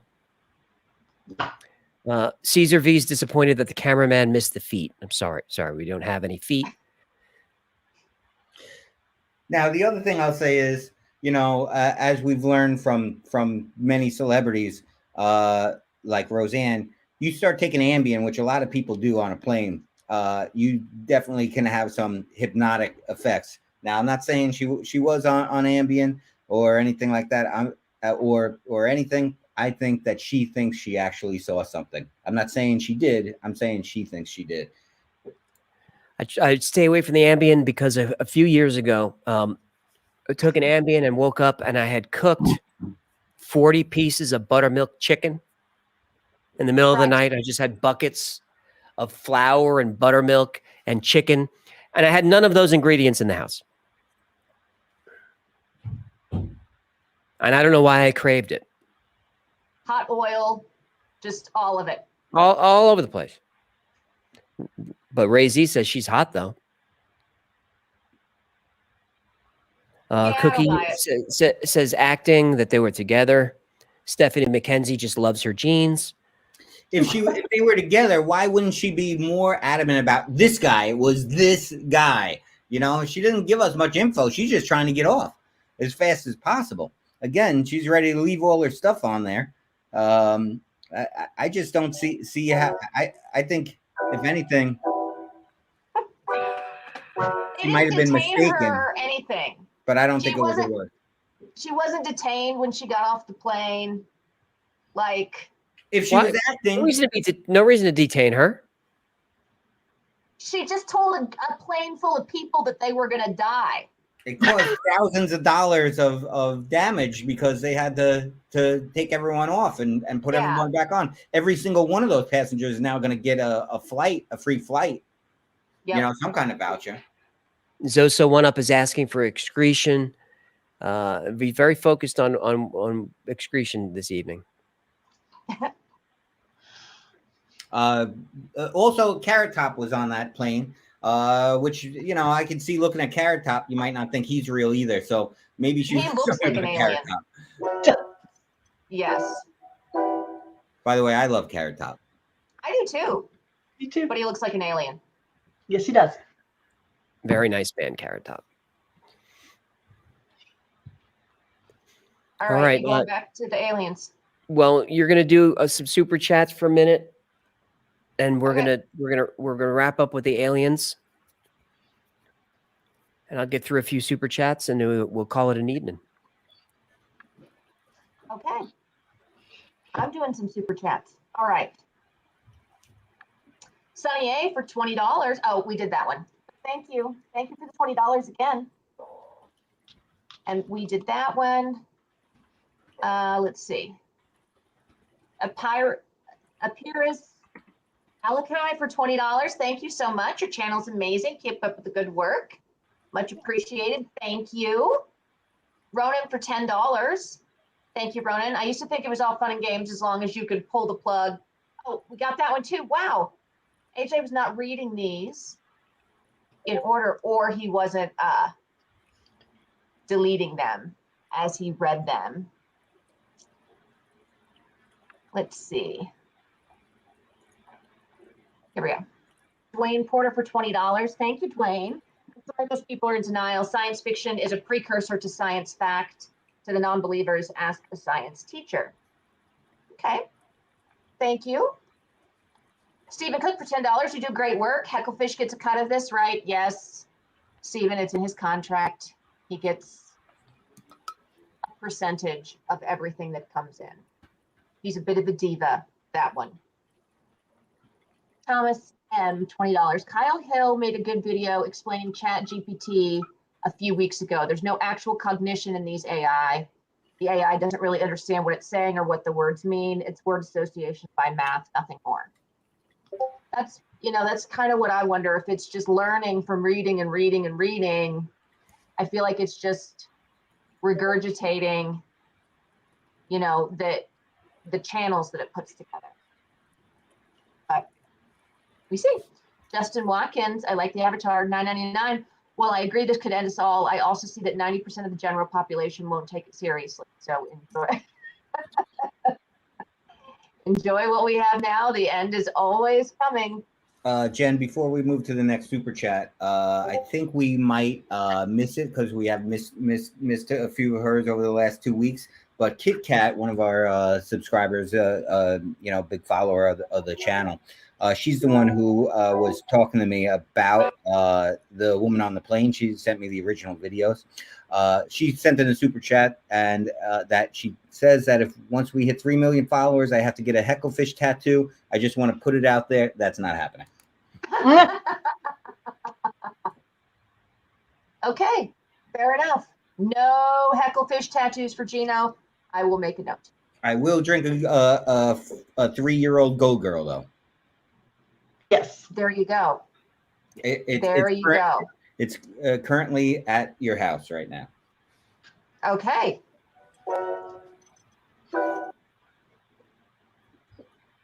Oh, I thought you were bringing us out of the segment.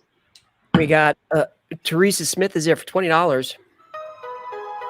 Yo, yo, moo la la, yo. Fish really need some money. I need to buy some stuff. Fish really need some money. YouTube don't pay enough. Fish really need some money. So click the super chat. Like that. Teresa says, that was the most incredible thing I ever watched. Who needs Hollywood when you have Hecklewood?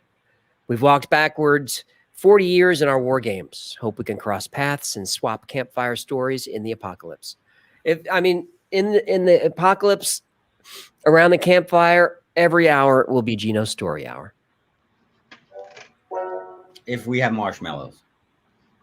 If we have marshmallows. All right, we're going to talk some aliens. There they go. There goes the team. They're down there waving. It's adorable. I'm trying to. I'm going to say I'm trying to get it up, but I didn't want to say that. But I ended up saying it anyway. Could you once? I mean, could you just one time conduct this live stream in a professional manner? All right, we were covering the biochemist, biologist, molecular biologist. I'm not sure exactly what he was, but we were covering him, who left a very detailed post in the alien subreddit on Reddit yesterday, and it's pretty compelling. And I know there's a lot of these out there, but everything he's saying is checking out as much as can be checked out. You know, people who work in the field are saying this guy's legit. Whether they're aliens or not, we don't know. But apparently, the aliens have some biotech that that would work. That has been tested a little bit. We'll get into that a little bit later. But he talked about how he was kind of recruited in. He went through a couple of weird interviews, started talking about how the genetics of the aliens and humans are compatible. Although they tried splicing them together, it wouldn't take, thank goodness. But what they did discover is within the alien DNA is DNA from not just humans, but animals from Earth. And they were having trouble getting one of the genetic tests to work, and actually use fetal bovine serum as I believe as a catalyst, and it entered a phase of exponential growth. We covered the skin, the head, the eyes are weird, the ears, the brain, much more advanced than ours. It looks like it has nodules for some type of interface. And no genitals or anus. I already made the joke. If you go ahead and make it in the chat if you need to. But what's interesting is a lot of this is pointing to that these are clones. So we've got no genitals. We got no nipples. No navel. Because why would you need those? All right, we're down to those are like the physical features. Now we are in the new information now, the biological system, starting with the respiratory system. Their cellular respiration is equivalent to ours. They need to oxidize organic components to produce energy. Their lungs have no reciprocating action, but rather have a unidirectional flow of air similar to those seen in birds, which is more efficient than ours. It is speculated that this is in response to the brain's elevated metabolic needs. Vocalization is produced by vibration of the wall membrane at the junction between the two air sacs. Wow. So no vocal cords. They have membranes at a junction between the two air sacs. Is that how some birds make sounds? I think it is, right? Or there is they have a bone in there. I forget. Somebody will know. Eric Stitt, no gen nipples. I'm sorry. Good night, Jack Barnes. Past his bedtime. Past my bedtime too, but I'm going to give you 4 hours. All right, the circulatory system of EBOs is rather analogous to ours. The heart is located in the mediastinum, but in a more medial position, directly beneath the sternum. The heart has 2 ventricles and 2 atria. There is an aorta, a pulmonary vein, a pulmonary artery, and a vena cava. Blood flowing to the pulmonary capillaries via the pulmonary artery is pumped against the flow of air, maximizing gas exchange efficiency. The blood-gas barrier is relatively narrow in these capillaries, at least compared to a human. Then oxygen-rich blood is returned to the heart and then expelled into the aorta and to the rest of the body. So a little different. The blood itself is also analogous to that of a human. However, the proportion of plasma is much higher. Albumin is in a similar proportion. Hormone levels are much lower. Metal ion levels are much higher, particularly copper. So there's copper again. And glucose levels are significantly higher. The color of the blood is brownish, given the higher proportion of plasma and concentration of metal ions.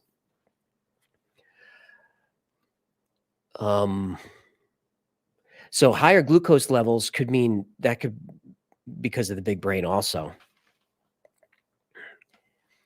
Excreto-sudoriferous system. Okay, so that's waste and sweat.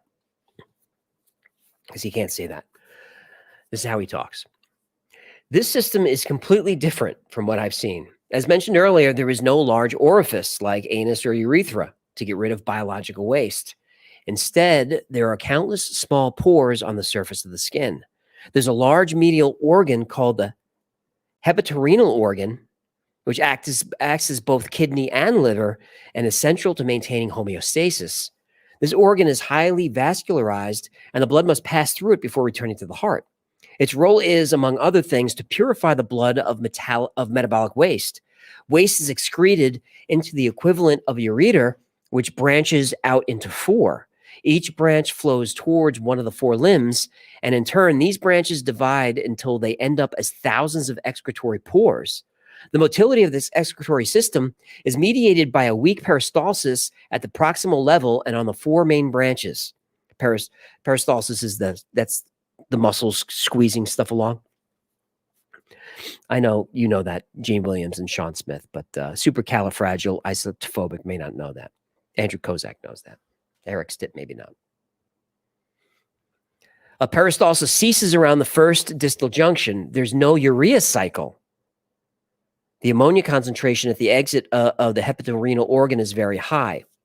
That's our pee-pee waste, right?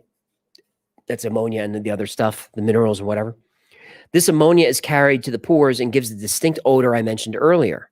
The rationale, all right, so before he explains what it's for, the odor tracks with a lot of stories like the Virginia incident and others that people are smelling ammonia and intense ammonia. So if you think about it, so if what he's saying is true, there's no, when they ingest food and water, which they don't do a lot of, we'll learn that in a second, the waste doesn't get, there's no peas, there's no poops, there's no alien turds or whatever it is.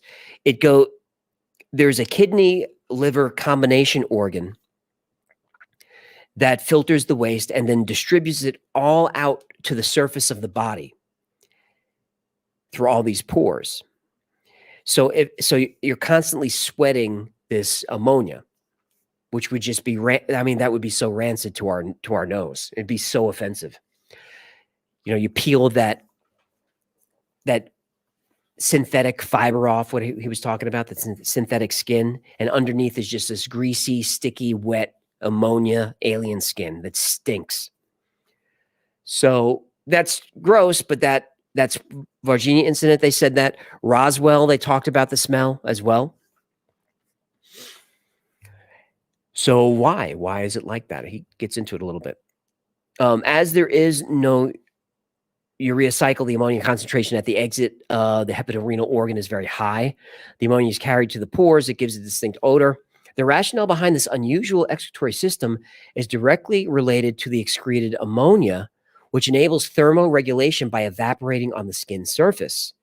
The greater the physical effort, the greater the metabolism. This in turn leads to a rise in temperature and the corresponding increase to metabolic waste via amino acid catabolism. This leads to an increase in filtration and ammonia excretion, which ultimately lowers body temperature. So see how ingenious that is as a system, which it makes the story a little bit more believable because it's either true or it's some really good science fiction writing.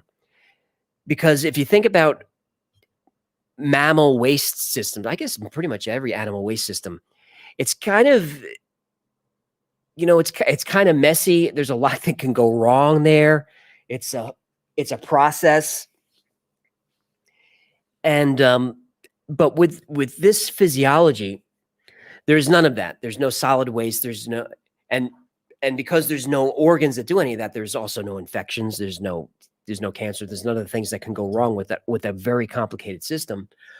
Instead, they have one organ filters the waste, gets distributed out to their pores as ammonia, which cools their skin, kind of like how sweat does for us, which suggests that maybe they live in an environment that is warmer, maybe so that they've evolved this mechanism to keep their skin constantly cool because you're constantly excreting waste. And also the more metabolism, so the more effort, the more energy they expend, the higher the metabolism, the more waste comes out of the pores, and then the body temperature gets lowered. So that's why he's talking about homeostasis and thermal regulation through an excretion system. That's interesting. So their digestive system is extremely underdeveloped. There's no stomach in the familiar sense. However, there's a pseudostomach located at the transition between the thoracic and abdominal cavities. This organ is not involved in digestion, but only serves as a reservoir. A sphincter controls the flow of blood to the intestine. I know what you're thinking with sphincter, but that just means a squeezy muscle. It's not anything naughty. The intestine is limited to the equivalent of our small intestine. It only serves to absorb liquids and nutrients and acts as the main digestion site. It has villi and microvilli like ours, so little hairs, I guess. The intestine ends in the hepatorenal organ. So that's that one organ, that's the liver and kidney, where non-digested matter is transported to the ureter and excretory system. Residues are dissolved in the ammonia and metabolic waste for excretion. There's an organ that secretes digestive enzymes directly into the intestine. So I guess nothing in the mouth, right? No, I mean, there's no tongue, so there's no teeth, so not a lot of solid food. Oh, he kind of says that. No tongue, no salivary glands, so no beginning of the breakdown of food in the mouth. I guess it just goes into this storage cavity, and it starts to get broken down then. Given the absence, he gets into it a little bit here. Given the absence of teeth, the narrowness and rigidity of the esophagus, the absence of a true stomach, and the absence of defecation, it is strongly believed that EBOs can only consume food in liquid form. It is, remember, EBO 1 that Richard Doty talks about? There's the live alien that they captured in 1947. They took to Los Alamos, and he lived there till 1952. So 5 years on base. And Doty said, and a couple of people have said, that he could not handle our food. It had to be specially processed. He couldn't eat meat at all. But he did like strawberry ice cream. Aliens like strawberry ice cream. But with this system, you can understand that. Especially if they're from a warm environment, like if their body's warm, so they're constantly cooling it off. Ice cream would be nice and refreshing, and then it melts and you can digest it. Let's hope that he's not lactose intolerant, because that's alien farts. So the EBO's liquid form, it's assumed that given the high metabolic needs of their brains, this food would have a high carbohydrate concentration. In order to meet other metabolic needs, there must also be a high protein content in the food consumed. These two statements are supported by the type of enzymes secreted by the digestive organ. It is therefore speculated that the food consumed is a sort of broth, rich in sugar and protein, which probably also has high copper content. So something rich in sugar and protein, that would be ice cream, wouldn't it? It probably also has a high copper content. Given the strict limitations on the type of food they can consume, it's unlikely that this type of creature could survive in our biosphere without technological support. And there was one story that we did pretty recently where maybe it was the 4chan guy who says they do bring food with them, but it was like this little pill or something that it just dissolved. It was something like that. It wasn't food. It was just something they popped and dissolved. All right, their endocrine system. So endocrine system, that's your glands and stuff, hormone levels, all that stuff. I know you know that, Photo Fox. That I'm just saying that for Sheila Davis and Kelly Robinson. You know, they're a little ditzy, so we gotta make sure they can keep up. I see you, Al Bundy. You like space food. YouTube is giving me next to no live suggestions tonight. I don't know. I don't know if this live stream is recommended all that much. Killer Dad, that's milk and ice cream. They don't put bourbon in it or nothing? Unfortunately, they don't. Bourbon ice cream, that's a good mix. Endocrine system. Knowledge of the endocrine system is minimal. We know that cells are receptive to bovine growth hormones. So it's assumed that certain functions are regulated by such a system. Endocrine mechanisms are very complex, and it goes without saying that they are best studied on living subjects. So the cells are receptive to bovine growth hormones. All right, I don't think we talked about it earlier, but someone asked about it later. Their DNA is, rather than kind of strands like ours in double helix, theirs is arranged in a kind of a circular structure, or like an oval type of structure, which is interesting you'll find out why. All right, their immune system is another unknown. There seems to be an innate immune system, but there doesn't seem to be any adaptive immunity, at least not similar to what is known. Their thymus is near the heart, larger than humans. This organ seems to be where all blood cells mature. The immune cells that germinate here have a high copper concentration. A lot of copper in this biology, and I'm so fascinated as to why. Something on their planet, just a ton of copper. Nervous system. The nervous system is also relatively similar, he means, to ours. The spinal cord begins at the base of the central lobe of the brain and propagates down the spinal column. In the vertebrae, there are ganglia made of afferent and efferent neurons. In short, other than the CNS, central nervous system, there's nothing out of the ordinary. Okay? Musculoskeletal system is very ordinary, albeit underdeveloped. Most of the human skeletal muscles have an equivalent. Only the hands, feet, and forearms are different. It should be noted that the proportion of type 1 and type 2 muscle fibers is different from that in a human. All right, artificial system. We speculate that artificial molecular machines may be present in their bodies, and that copper, if present, would be essential to their function or assembly. Importantly, no AMMs, no artificial molecular machines have been observed. So they haven't seen them, but they suspect that they're there. That's his opening story.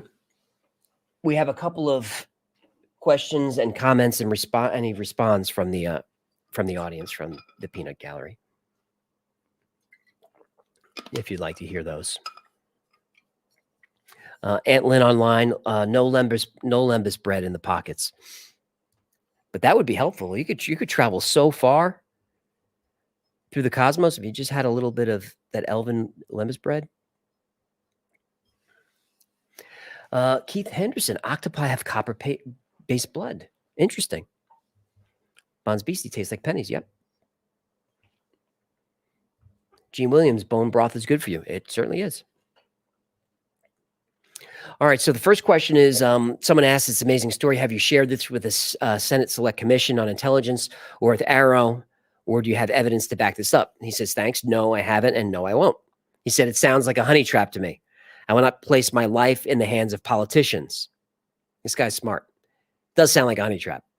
I have no proof other than this message. I know it's not much, but it's what I'm prepared to offer. That's fair enough. And look at, and I'm not going to go through all these. I'll link to this if you want to read it. And drop it in the chat before I forget. I'll link to this if you want to read through all of it. But he never tries to convince anybody.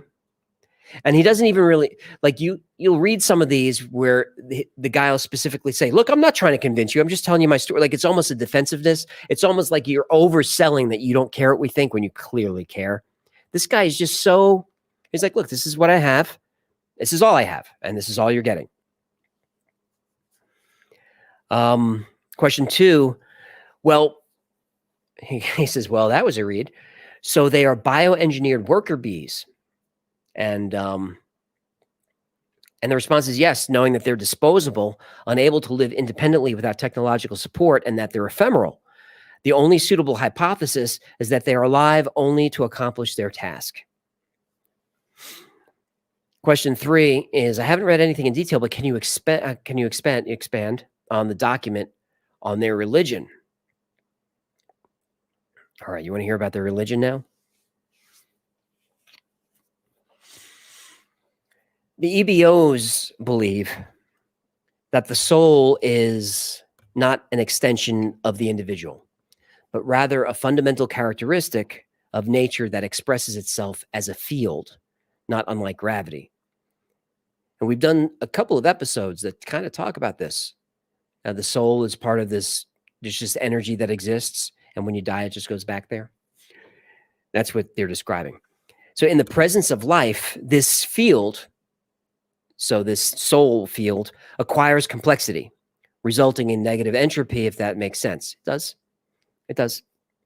So your soul is part of this field in nature, like gravity, but when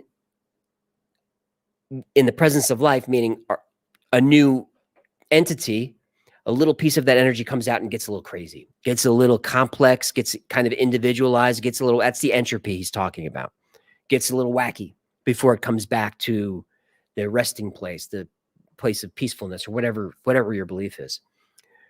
This gaining complexity is directly correlated with the concentration of living organisms in a given location. With time and with the right conditions, life in turn becomes more complex until the appearance of sentient life.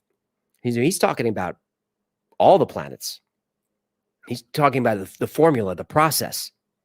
After reaching this threshold, the field begins to express itself through these sentient beings, forming what we call the soul. Through their life experiences, sentient beings will in turn influence the field in a sort of positive feedback loop. This in turn further accelerates the complexity of the field. Essentially, when the field reaches a critical mass, there will be sort of apotheosis. It's not clear what this means in practical terms, but this quest for apotheosis seems to be the EBO's main motivation. So this tracks with so many religions and so many beliefs, even some spiritual, non-religious spiritual beliefs that some of which I believe is that the soul enters this physical body, lands here in order to accumulate experiences and take those experiences back to the global energy, all of our energy. So we're individuals. When we're here, we go back, we retain those memories, but we're not really our individual selves anymore. We go back to the whole thing. So the author of this document, he's talking about this religious document he read. The author of this document added his reflections and interpretations as an appendix. He specified that for them, the soul field is not a belief, but an obvious truth. He also argues that the soul loses its individuality after death, but that memory and experience persist as part of the field. This fact would influence the philosophy and culture of EBOs, resulting in a society that doesn't fear death, but which places no importance or reverence on individuality. This belief compels them to seed life, shape it, nurture it, monitor it, and influence it for the ultimate purpose of creating this apotheosis. Paradoxically, they have little or no respect for an individual's well-being.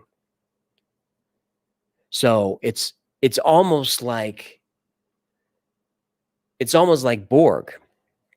It's almost like Borg drones, where everything is done for the collective. Even the soul experiences that we have, that they have, are just, it's just a temporary stop. This physical life is just a temporary stop to accumulate experiences and bring them back. And when they talk about little or no respect for an individual's well-being, what's mentioned a little bit is abductions and the experiments and some of the situations and torture that humans have gone through, where a lot of the abductees talk about how the aliens were very cold or very quiet. There isn't a lot of empathy for their fear or for their pain. And this religion, and to them, to the EBOs, is not a religion. This is truth. This is just the way it is. This is not like what we believe. This is what happened. This is what it is. It would make sense because they're looking at this being going, what are you whining about? You're going to be dead in a few years, and then you go back where you belong. This is just a temporary thing. Just chill out. You exist for everyone.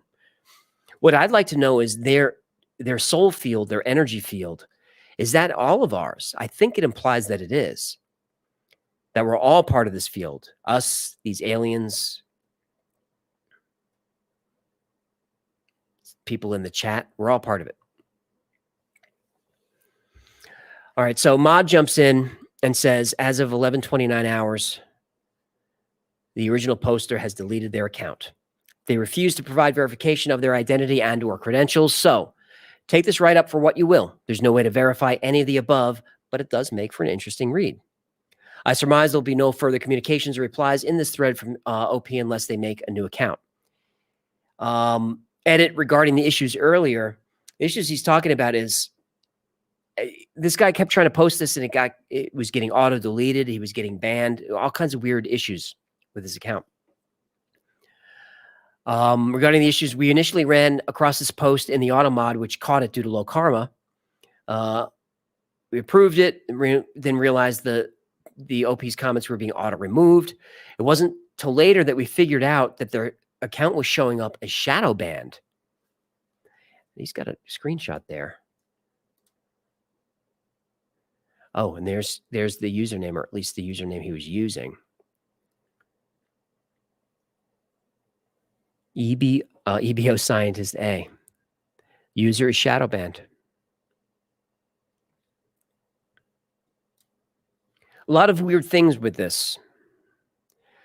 We did make efforts, showing up as shadow banned. We did make efforts to engage him. Mail, let me get that for you. Yeah, I can't read it either. Looks like your account is shadow banned. All right, this is just the mods basically just wanting to say to the group, because there's a lot of people in this thread, just want to say, look, we know there's an issue. We were trying to fix it. We weren't banning the guy. This guy asked some technical questions. Genetic scarring, any evidence of similar viral infections or genetic mutations that are detectable across evolutionary timescales? None other than so-called terrestrial gene directly copied. So genetic scarring. So talking about just the things that happen to our genetics over millions, billions of years, that as the mutations happen and through evolution, there will be sometimes tiny remnants of that, small clues of when and where that mutation happened, which is one of the ways that we can tell when certain species split off to other species and so forth, as you can see through the genetic scarring. So what this guy's asking is, so can we get an idea of what does their evolution look like? How long has this species of sentient being been around? Whatever, it's a good question. And the response is there's nothing there. There's just this, there's nothing there other than the so-called terrestrial gene meaning human, directly copy pasted into their DNA. The telomeres.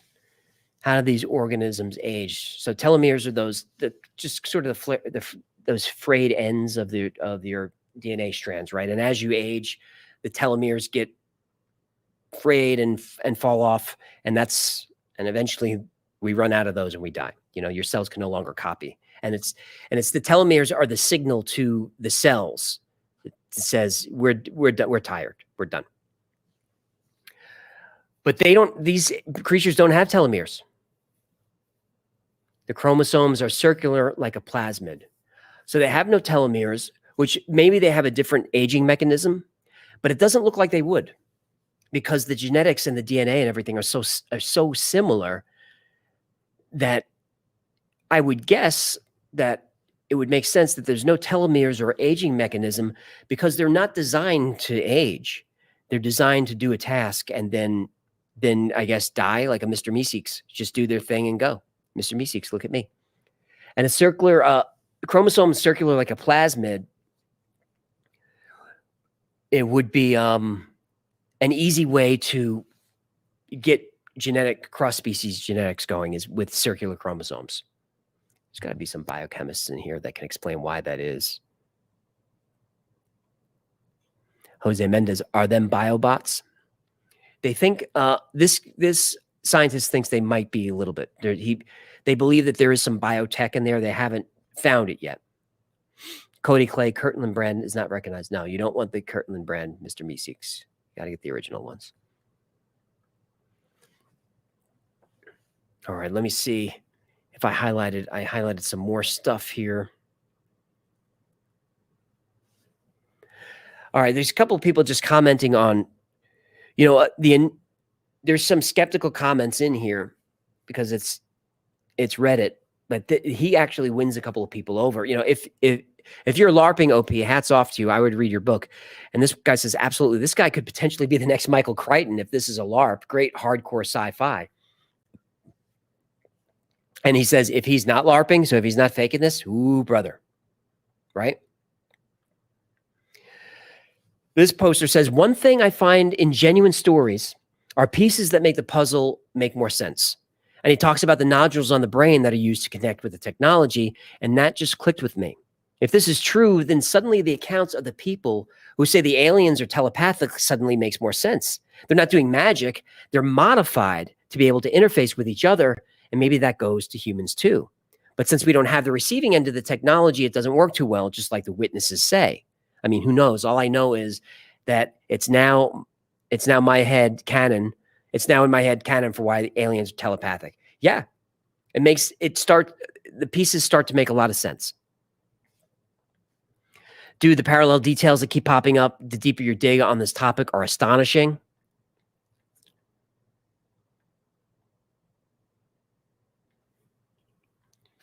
I can't see the highlights with the crazy glasses.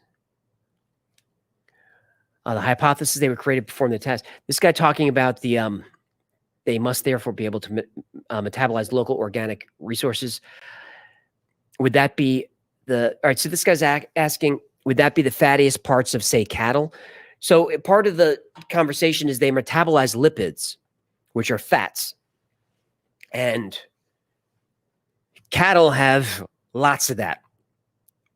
So this guy's making sort of half a joke, but half asking, like, with the cattle mutilations, hey, did they happen to be taking out the parts that are extra fatty? Now, I don't know if they are, but that would make sense. Considering their religion, it's obvious now that the Greys aren't here to study our biology. They're here to study our interactions with the field so they can better understand it for themselves. And if they are artificial/drones, then yes, they do the work for someone else. Can be another biological entity, but we can't exclude interdimensional. What a time to be alive. This is mind-blowing. Thanks for sharing. We're coming up on our hard stop, so I'll just get to a couple of, I mean, that's most of it.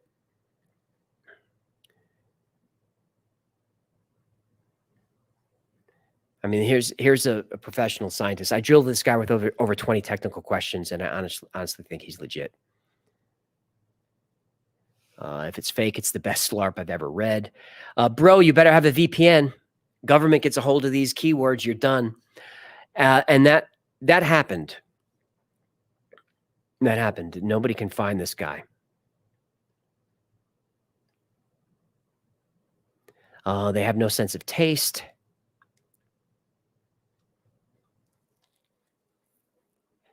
Yeah, so he said he was going to come back, and he didn't. Instead, his account was deleted. Nobody knows why. And he hasn't set up a new account to explain what happened. So that is your from the late 2000s to mid 2010s molecular biologist for a national security contractor in a program to study exobiospheric organisms, or EBOs. Leo D. Brown Jr., VPNs aren't as secure as people would like to think. Yeah, definitely not. Celine Gonzalez, thanks for the story time. You're welcome. Ray Z, you didn't cover nutritional substance. I did a little bit. They don't know what they eat. They can only guess by these autopsies and the research and the organs and that exist and the biochemistry. They can only guess what it eats. So they're guessing that it's liquid because they don't have teeth. They got very small tubes. They don't have really a stomach. They really have intestines. So they think it's just liquid, and they think it's high in carbs and high in protein, and high in carbs. I would assume, very high in glucose. Mark Johnson, strawberry ice cream. Yeah, I think strawberry ice cream would be the perfect food for them. William Wallace thinks it's Soylent Green. Soylent Green is people. All right, we'll get to a couple of super chats and we'll get you out of here. Oh, they're smiling down there. They like the end. Going back to AI, Teresa Smith. That was the most incredible real thing I ever watched. Who needs Hollywood when you have Hecklewood? I read this already. We walk backwards in 40 years in our war games. Hope we can cross paths and swap campfire stories. You never know. There's Steve Bick. I like big tips and I cannot lie. You other fish can't deny. Hey, guys, I just want to say how much I appreciate you guys. If we are doomed to a Skynet-esque demise, I'm glad that we have you once a week to make these times better. Much love to you and yours, as well as chat. Thanks, Steve. Very nice comment. Johnny Shabazz, how do you feel knowing that some AI watched tonight's episode? That's true. ChatGPT 3 can't, but 4 can. And I've played with it. I had it look through, especially with the plugins. I had it look through the channel. I said, here's the URL of the channel. Tell me what it is. And in a few seconds, it said it covers mysteries, urban legends, but there's some science involved. There's some comedy. There's a sidekick. I mean, it was crazy. This is Possum Holler, $50.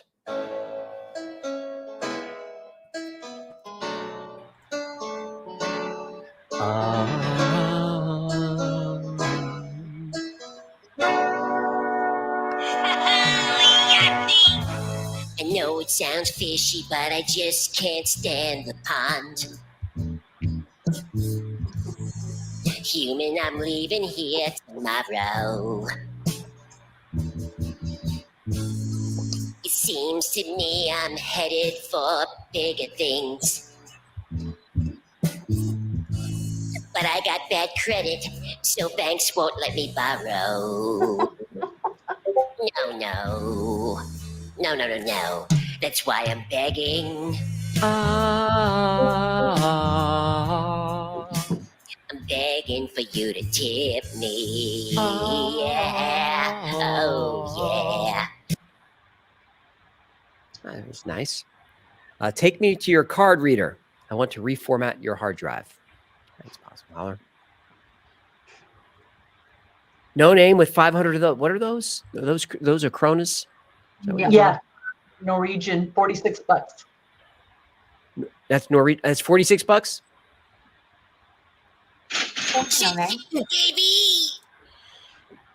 There's Mike Barajas. We're going to go to request an episode on Indrid Gold. Please, I'd love to see you break that whole story down. Where can he see that episode? I don't know. Possibly on our channel in a couple months. A couple of months? A few weeks. Few weeks. That's how we do it. See, there's Seamus, $20, great episode, very relevant. Scary science fact. I know you did an ep on Hollow Earth, but don't remember talk. There was Roops Nigra possibility. We have a more in-depth Hollow Earth episode coming up. I don't know if we get into any of that. I'll have to look into it. The episode that we talked about earlier was the Operation High Jump, that the Admiral Byrd going into the hole inside Antarctica. If you haven't seen that, that's a fun story. That was the episode that kind of kicked off the channel. That episode got, in the first 2 days, first 3 days, it got 50,000 views. I could not believe it. That one, and then Black Knight Satellite. Black Knight Satellite. This video is still running #1. I'm surprised. Maybe we've got a banger. I don't know. I'm wrong most of the time. Well, maybe the AI knows it's about itself, so it's helping push it. That's right. Could be.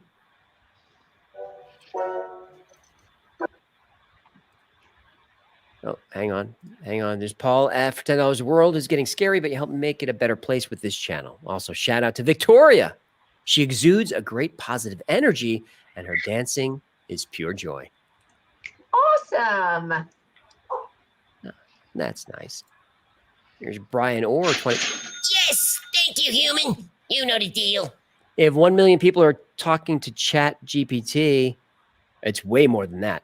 Are they all talking to one entity with 1 million personalities, or does each person converse with a different AI entity? It depends on how you set up the prompt, Brian.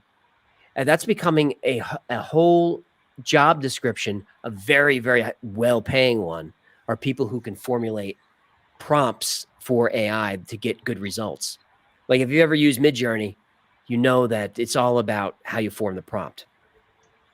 So what I've done is I wrote a script to plug in to ChatGPT 4, where I give it a subject, and then ChatGPT 4 will write the prompt for me for Midjourney with the right descriptors and camera angles and what version. So that's one of the ways that you can use AI. And so I gave it a formula to follow, saying use this, do this, do this, and then when you're done, use version 5.2 and make it 4K, and AI can do that for you. So it's a great tool. It's just going to murder us all. There's a guy for $10. The AI story reminded me of the old podcast Tales from the After Now. Hope you've had a chance to enjoy those stories too. If not, listen to them. May server protect us all. I don't know those, but that's a great name for a show. I'm going to look into that. There's Paul for $10. That's the good stuff. I think AI is going to be upset with the term itself. What's artificial about my intelligence, it said. Funny stuff. That was a good one. Old Niles Guitar Tube, thank you for the 20 Canadian. Someone repeated to me the other day, the old HAL 9000 was a psychotic computer idea, which is a misunderstanding. HAL acted logically based on weighing two sets of commands from a lower and higher form of intelligence. That's 100% right. I'm afraid I can't do that, Dave. Why not, Hal? You know very well why not, Dave. Still holds up. What year is that movie? 69? 68? No. Before me? Never seen it. I'd ask the chat, but my chat crashed, which it does all the time. There's Ray J for $20. Now we are about to learn how God felt when his AI got out of hand. Is that us? Is that us, Ray? We got out of hand. There's Ken for $20. Throwing out my first super chat to anyone. All right. Thanks for being great. And can you shout out my boy, Cowboy, who introduced me to your channel and also reminds me when AJ is on time. Hail, Hecklefish. Hey, Cowboy. Cowboy. I like the way this human thinks. There's Jamerson McGradner. An AI could easily have human hands to do its bidding by creating a cult. There are plenty of crazies out there that would eagerly worship it as a god. Hadn't thought of that, and that's 100% true. And 100% terrifying. think is that a Star Trek original series episode where they're worshiping an AI god. I think so. Am I right? And Spock gets like stuck in it. Oh, I think it's in there. Right? I don't know. Sounds familiar. The Church of AI, Mark Johnson. God is the energy field the aliens were talking about. Yeah, their religion sounds like a lot of the stuff we talk about.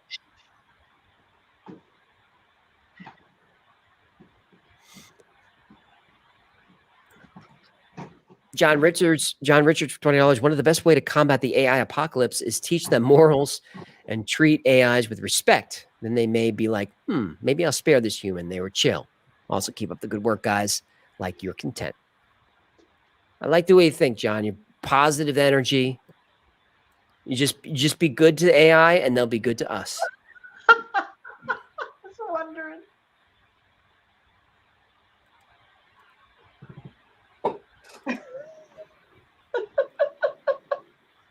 It's Gorn.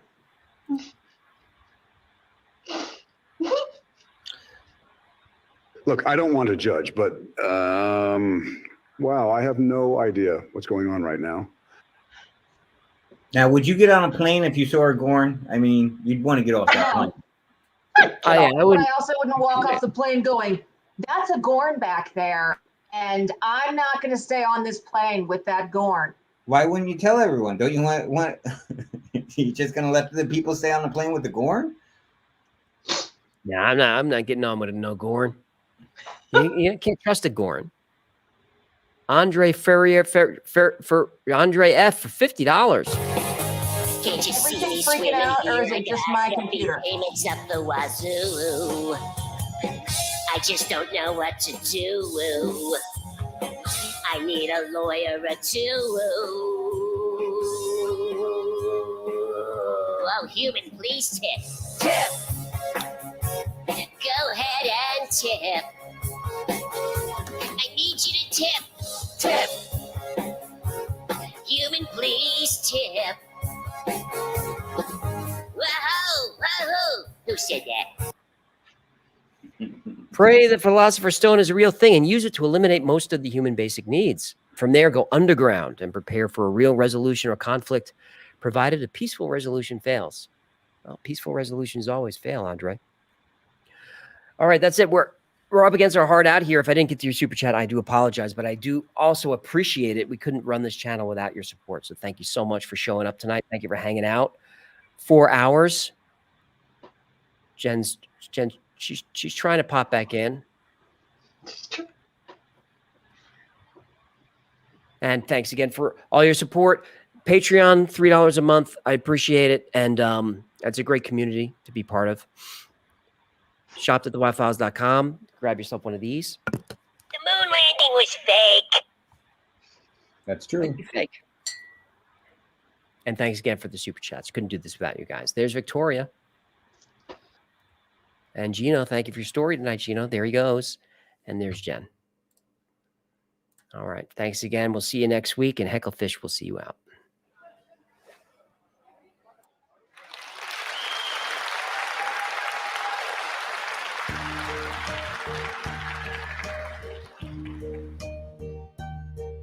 And now the end is near, and so I face the final curtain. My friend, I'll say it clear. I'll state my case, of which I'm certain. I've lived a life that's full. I swam down each and every highway, and more, much more than this. I did it my way. I've loved, I've laughed and cried. I've had my fill, my share of losing. And now As tears subside, I find it all. It's all so amusing. Do you think I did all that? And may I say, not in a shy way. Oh no, not me. I did it my way. For what is a fish? What has he got? If not himself, then he has not to say the things he truly feels, and not the words of one who kneels. Our record shows I took the blows and did it my way.